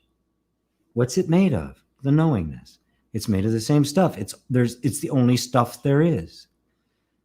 And what does it know? Itself. And what does that knowing look like? The infinite, eternally unfolding universe. Everything you see, feel, hear, and touch is the knowingness. Does that answer it for you? That's how it does it. The actual, how does it do it? Well, it's not like, okay, I'm going to make this thing now and sit down. It's its nature. How does the dog bark? It just barks. How do you know how to blink? If somebody cheats you, you just do it.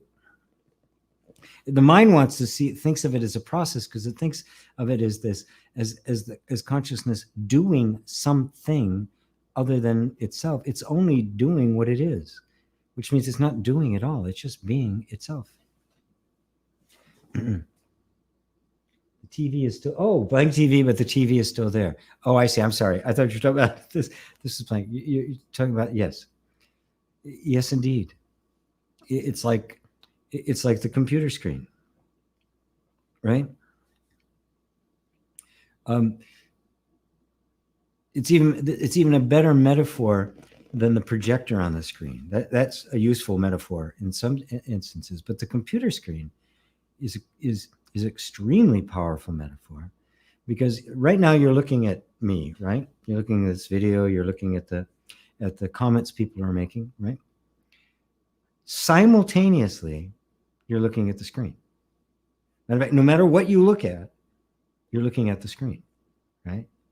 So you're seeing the object and the screen at the same time, all the time. Most of the time, we're only conscious of the images on the screen until you turn the screen off. And now you're aware of the screen. But also you go, oh, it's not very interesting now. What's on Netflix, right? But of course, it is the screen that makes the pictures. But it's subtler than that. The screen and the pictures are one. The screen is the picture. The picture is the screen. It's not separate. It's not even a screen with something projected on it. The screen itself is the picture. The screen is made up, in this case, the screen up is made of tiny little dots. The screen is nothing but the picture maker. And they're constantly changing, refreshing 60 times a second. Images to give the illusion of motion and all the things that we're experiencing right here and now. But you realize that it's all the screen. That's the nature of consciousness. It's the nature of you. Right? You are the screen. Right? And everything you're experiencing as the world is the appearance of the screen, but it's nothing but the screen. The universe is nothing but the self. The self is all there is.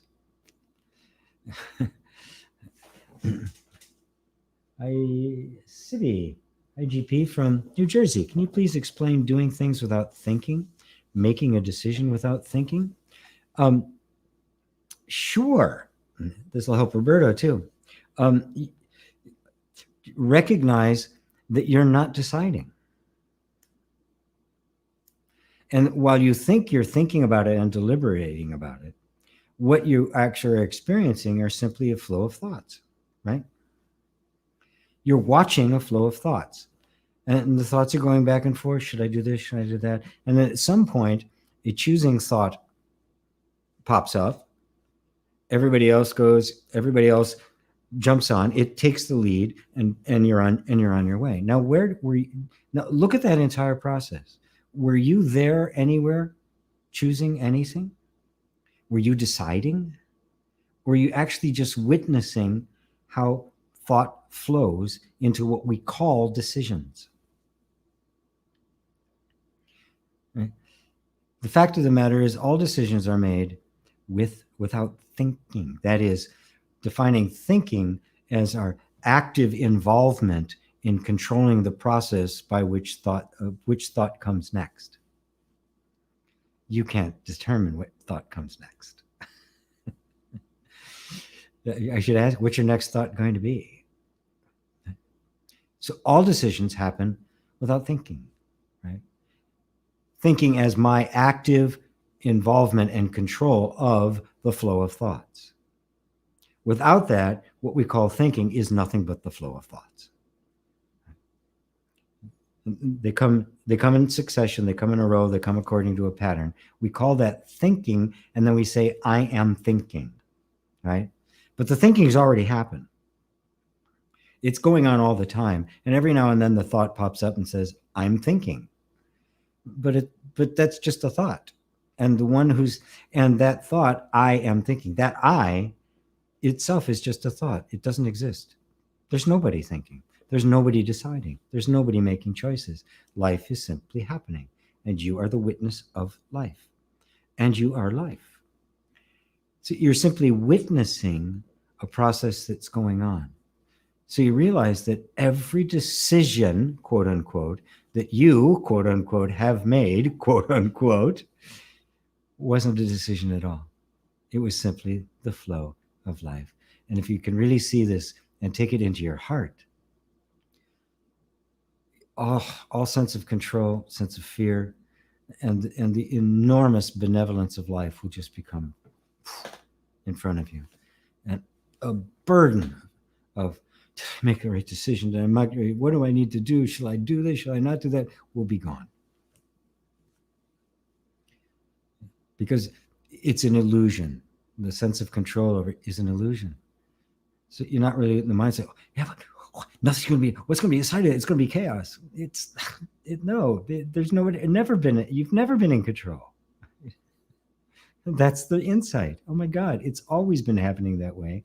I just believed I was controlling the process. I never was. So everything has been flowing exactly the way it's supposed to. Always has, always will be. Thank you for that, Sizvi. Tina says, I love you, Sand. Great space here. Oh, thank you, Tina. Thank you very much. Love you too. I think you meant me, unless you're talking to somebody else. But I'm just going to assume you mean me. I love you too. Hey, GP, loving the show today. Very good. Sargultar. Why mind works against us? Is there a fight going on between two forces, evil force and good force? No, those are creations of the mind. Okay? And what do you, when you say why mind is working against us? What that means for most people is, I want my life to go in this direction. I want to have certain things, right?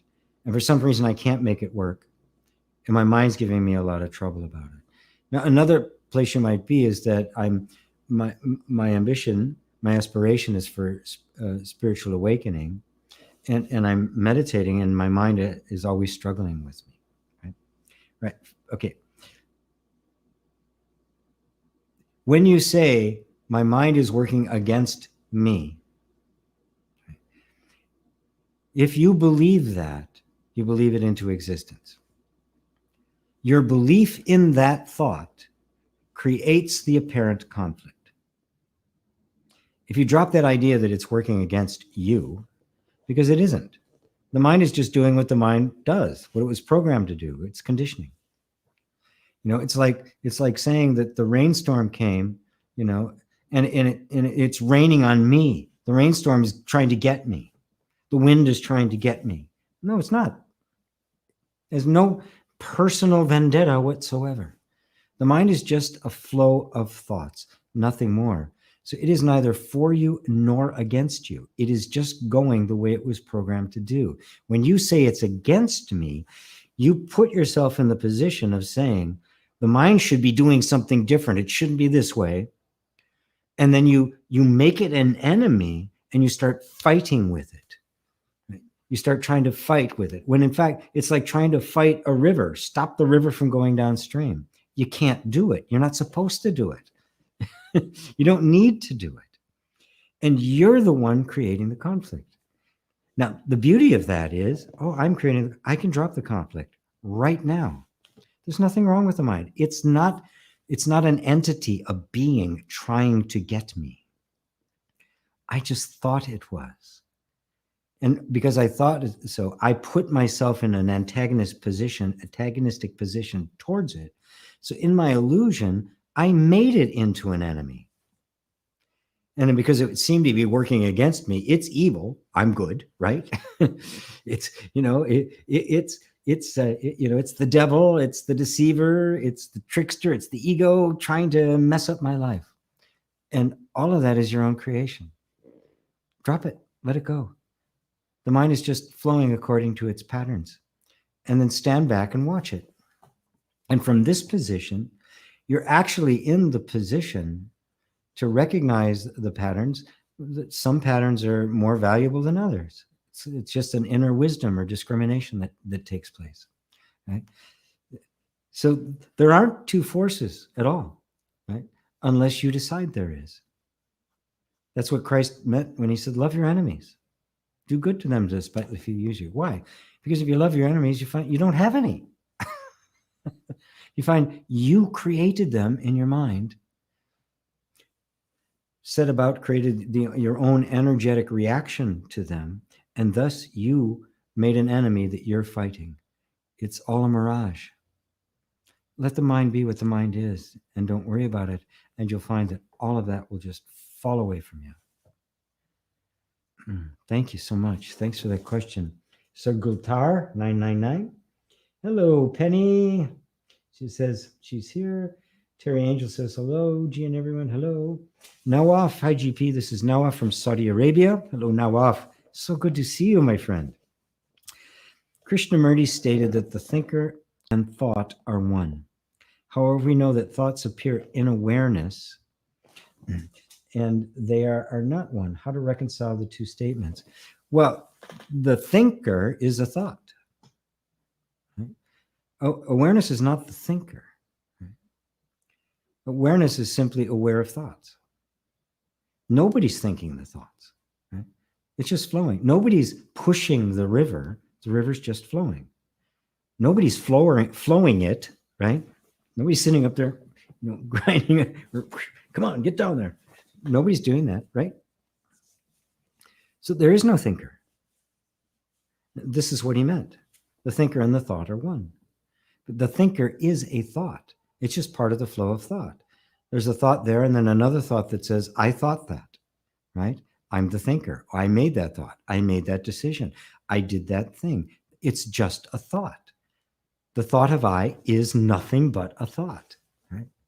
Appearing to awareness, which is not a thought and not a thinker. The thinker doesn't exist. As Buddha put it, there's a road. There's a walking on the road, but there's no traveler.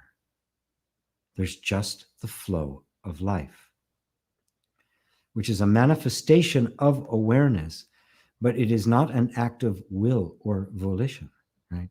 So those two statements are actually, so when you say thoughts appear in awareness and they are not one, well, that's only partially true. And there's the statement, and it's part of the process by which we first disidentify with thoughts. I am not my thoughts. And we have to do that because we're so used to identifying with thoughts and the thinker and the thought patterns and the decisions and all the controls and that sort of thing, right? So the first step is to withdraw. Nettie, I'm not the thoughts. Okay. Until you get to the point where there's just this pure sense of being and you just see thoughts flowing, right? Now you can see that even the thinker of the thoughts was itself a thought, and you're not that either. But then something happens. Well, thoughts are still there. I'm here. What are the thoughts made of? At that point, that inner direction turns around. The Vedanta, the precision, the inquiry turns around and begins to inquire into the nature of experience itself. And this is the outward flowing path. This is the path of Tantra. This is the path of the heart, the Bodhisattva, where we begin to embrace creation as myself. And so we're really talking about the same thing, just through different ways. And just little bits here, clarifying the words and what each thing mean brings you to, you can see that he definitely was saying, but he was, remember, every teacher is always speaking within the context of the people that they're speaking to, right? And so, I'll say, you are not your thoughts to someone else, But to one person, then to somebody else to say, all thought is nothing but the presence of consciousness. Thought is consciousness. Thought is the self, right? But first you have to drop the idea of thought, and it becomes pure experience. I'll leave that for now. I've gone far enough with that. I think you get it, Nawaf. Thank you, my friend. Himog, thank you, G. Going to a cremation in the morning. Good. You'll know what to do, my friend. Red Rose, how are you? Hi, GP, how are you? Want to know if there's any relationship between feeling not enough and needing to have control of certain things in life and doing things right. Feels like an escape. No, it's a direct result of it. If I don't feel like I'm enough, boy, this is a big one. Or everybody feels it. It's what happens when that first identification with the body happens, because the body is inadequate. The body can be killed. The body can go without, and right. So when I identify myself with the body, then the body's characteristics become mine, and I will feel I'm not enough, because I'm not. This body isn't enough. I mean, the body can't even survive on its own. It's got to get water from the outside and food and companionship and shelter, right? So it is completely dependent upon the outside world. So if I am the body, then I'm going to believe myself to be dependent on all these other things. I will not be enough. I will be in a state of fear and dissatisfaction and shame and lack. It comes with the territory, right?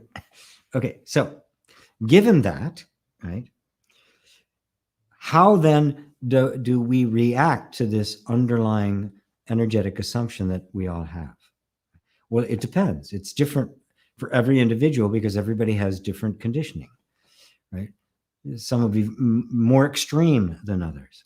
Some will have different kinds of talents they can use to try to compensate for it. But underneath, there's this hiding of it from yourself. There's this, you don't want to face it, right? Because it is so devastating. If I'm not enough, then I'm going to die. And so that belief gets really locked in there tight, right? And so how we compensate for that, we can try to prove we're enough, but we're never quite satisfied. You know, I get my first billion, I want 10 billion.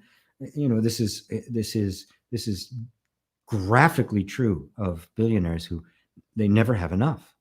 You know, people on that road, Wall Street brokers and like, they never have enough. There was a conversation between Kurt Vonnegut and Heller, Charles Heller. Yes, Charles Heller, who wrote Catch-22. I think it was Charles Heller. Anyway, they were having a conversation, and Vonnegut, and they were at the house of a billionaire. You know, they were celebrities, so at this billionaire's house in the Hamptons, which is, you know, a very wealthy place out there on Long Island. And Steven Spielberg has a place there. I mean, multimillionaires, billionaires have places on the Hamptons. One of their many places they have. These guys are having a conversation, and Vonnegut says to Heller, he says, you know, this guy makes more in a day than you have on Catch-22 in its entire lifetime. And Heller responds to him and says, yeah, but I have something he'll never have. Vonnegut says, what? He says, enough. Whoa. Goes right into your heart, doesn't it? What a brilliant insight. This is the nature of what happens, the overcompensation. Our life becomes about compensating for the underlying assumption that we're unaware of, that I'm not enough. I'm trying to prove to the world that I am. And I'll do it through all sorts of different ways. Or, you know, it could be the other way, that, you know, I don't deserve anything. I'm just, whatever I get's okay. I can just eke out enough, right? I managed to get by. And absolutely everything in between. We can become manipulative. We can become control freaks. We can become sociopaths and narcissists. We can go into politics because I want to control. So yes, all of these, trying to control what in fact I can't control. And that is the underlying assumption that I'm not even conscious of, that I'm not enough. That has to be touched. That's the hornet's nest that you need to stick your finger into. That's very much what I teach in inner reconciliation and EFT and the various kinds of programs that I do, how to do that. Because it's not something that just disappears, even with spiritual awakening.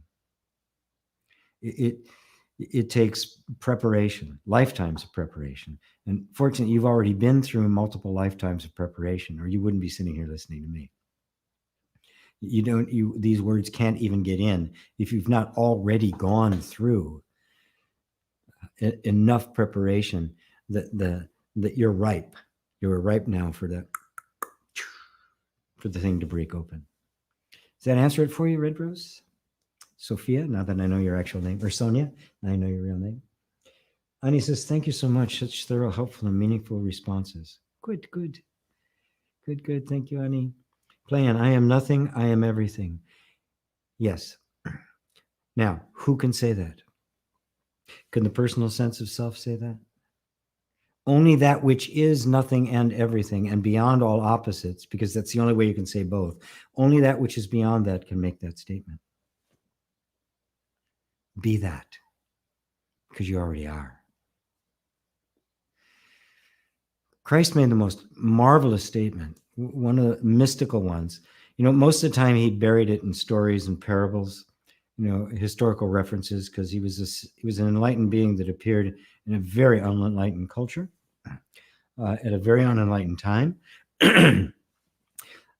But he did make some statements that were bluntly stated. Most of them are in the Gospel of Thomas. And there's one he said that is just deeply profound. It could have been said by the Buddha.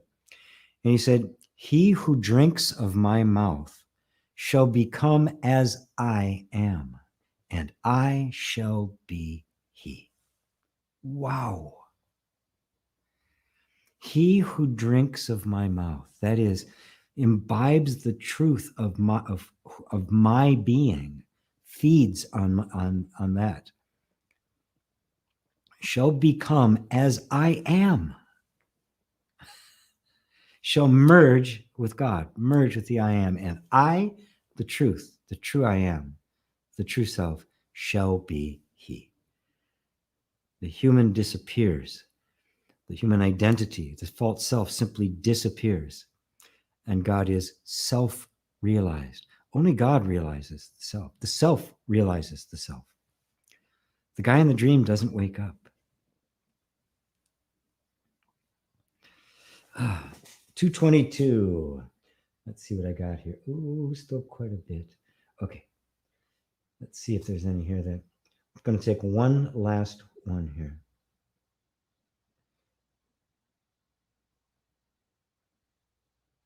Oh, you showed me how to. Yes, Allah is becoming Shiva. Shiva Allah, yes. They're all you, baby. They're all you. It's funny, I used to love Christ more than the Muhammad, and that was a problem for me at that time. Yeah, growing up in a Muslim country, as you should love Muhammad more. And yes, Sufism is close to my heart. I love you, G. Every time you answer my question, you make me cry as you touch my heart. I love you, my sheik. Oh, lovely. Yeah, Muhammad was a prophet. I don't know that much about him. All I know is what I've learned from the Sufis, and the Sufis' view of him. He's definitely an enlightened being. And I love the Sufis. Just watched a special about Ibn Arabi, maybe the most mystic of them all. Just phenomenal. So great for your presence. Tatiana, thank you, G. More joy setting into my being. Yay, more and more settling into my being. Hello, Ivan. AG, just give your blessings. Always stuck in mind, not able to cross it. I'm very close to that experience. Feeling truth, divine hope, you understand, can't explain as in words. Or even if I reach somewhere, I again find I am still in mind, want to cross it, want to feel totally neutral. Please, just help. Want to cross my mind with speed of light. Meditation is good. Observing is good. Who is doing good? But at the end, I always find this again, mind. Can't able to cross it. Spread some light. Namaste from India. Sneratan. Stop trying. Don't try to cross the mind. You're turning it into something that you have to get rid of. And you are creating a conflict with something that isn't actually a conflict. The mind is not a thing that can fight you. It's not a being. It's not an entity. It's not hiding there waiting to get you. You're only dealing with the flow, these habits of thought. So just notice it as such. I don't have to get rid of them. I don't have to get rid of the river to know that I'm one with the river. Right? As a matter of fact, I like the river being there. The mind's fine. Fine, go ahead, do whatever you need to do. What does it have to do with me? Right? This is where you come to. So the thing, I want to cross my mind.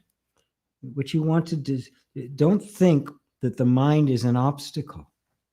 You thinking it's an obstacle makes it an obstacle. Are you not aware of the mind?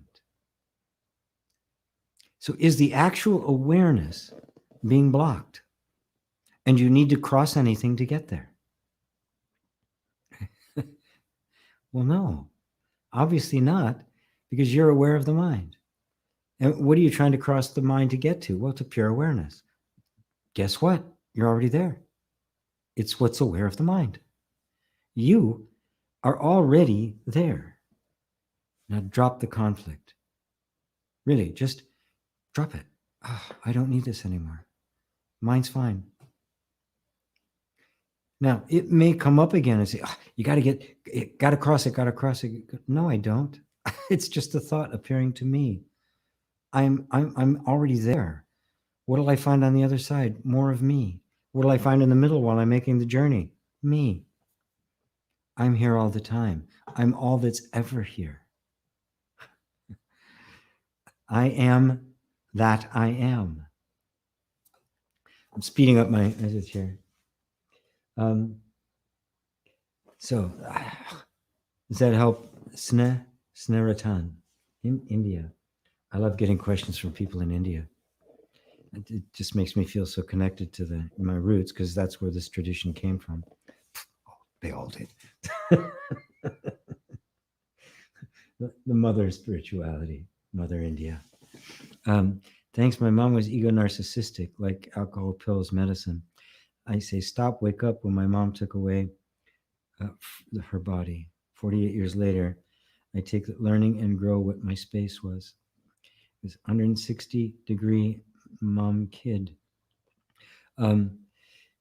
Yes, well, my mom was too. And it took a while for it to purge itself. It still pops up. Little things pop up there. There's still some things that pop up. And, it's like, I'm afraid I'm going to get slammed. I'm 8 years old again, trying to negotiate with something, trying to be perfect, trying to not make a mistake. It still comes up, right? I just now know what it is. It is not myself. It is the programming in the system, and it may be there to the day this body falls away. It's okay.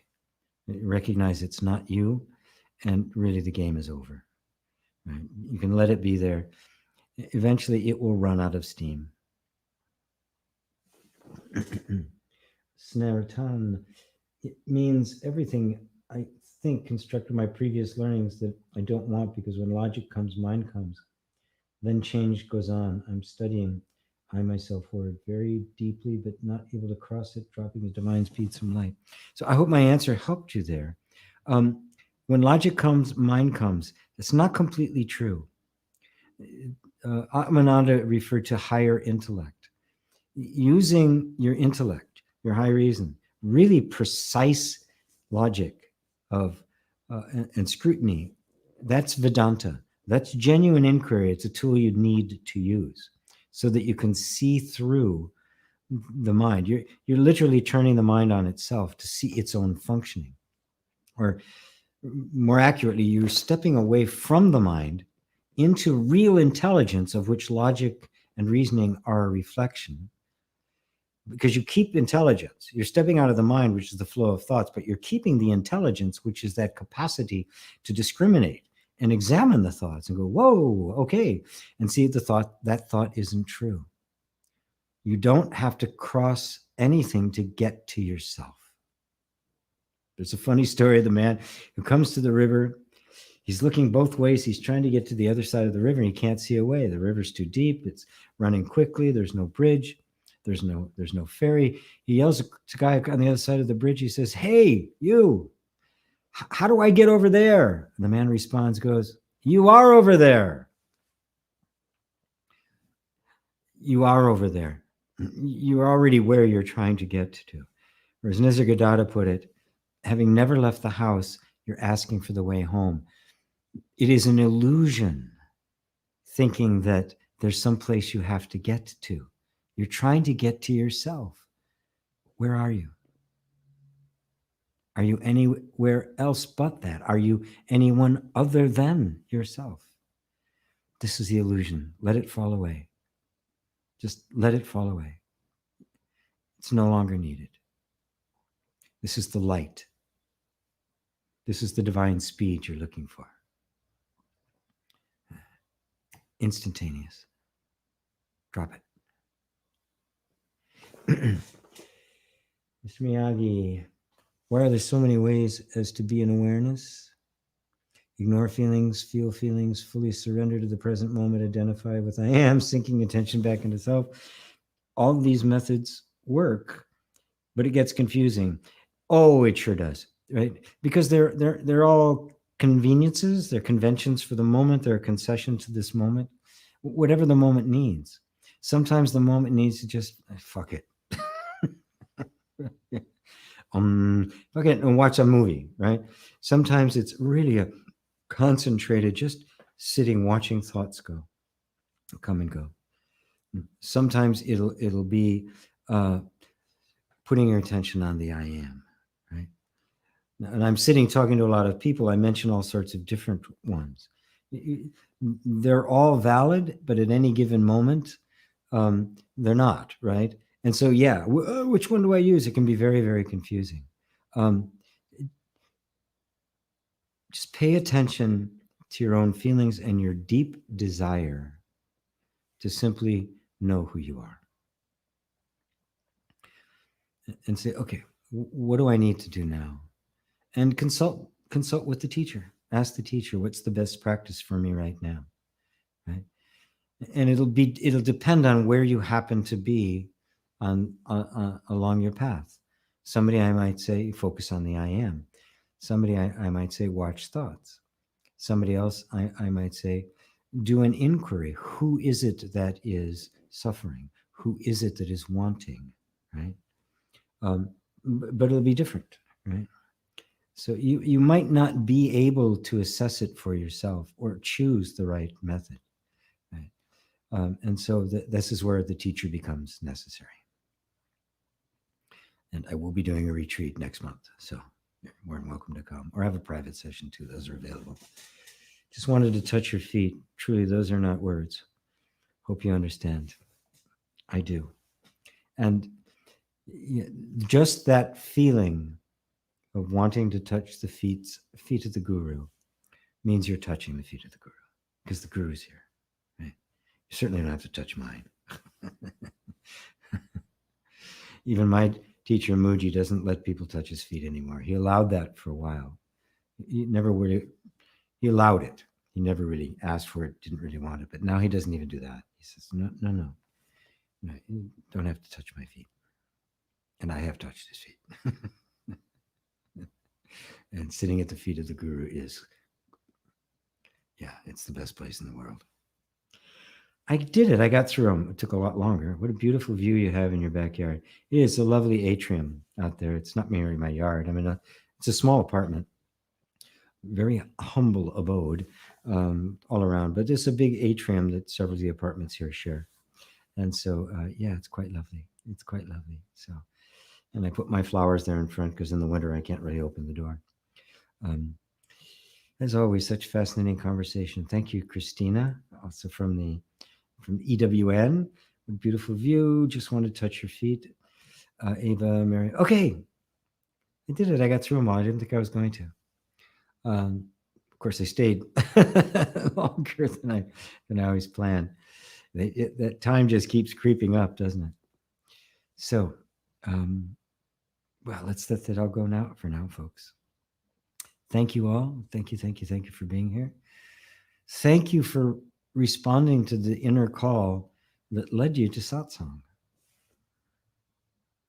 I mean, really, it is a blessing among beings of a greater magnitude than you realize. To hear these kinds of words and respond to them, to question them and come back to them over and over again is, well, it is the fruit of all of the effort you have put into spiritual growth over many, many lifetimes. And that you finally come to the point where you're ready to hear the pure, undiluted reality, which does not discard the other realities, that this is the right way, those are wrong ways. This isn't a religion. It's not a practice. It's not a philosophy. It's not a, it's nothing you have to adhere to. There are no rules here. It's not even a teaching. It's an invitation to simply look with your own inner eye to see for yourself. And the process is everything else gets enriched. It gets empowered. So I don't ever ask anyone to leave their religion. I say, find it, right? Find the essence of it. You'll know when it's time to leave some particular religious point of view. But in the meantime, find its essence. Grow where you're planted, right? Find the deep mystery. It's right where you are. And then at some point, you'll find that growth will take you to the next level and onward. But you're already at the end stages. You're already at the end of your world, right? It's already happened. So thank you all. Thank you, Tina. Love from the Play on Jay. And thank you. You're all very welcome. Very, very welcome. All right. Till next time. Till next week. Namaste.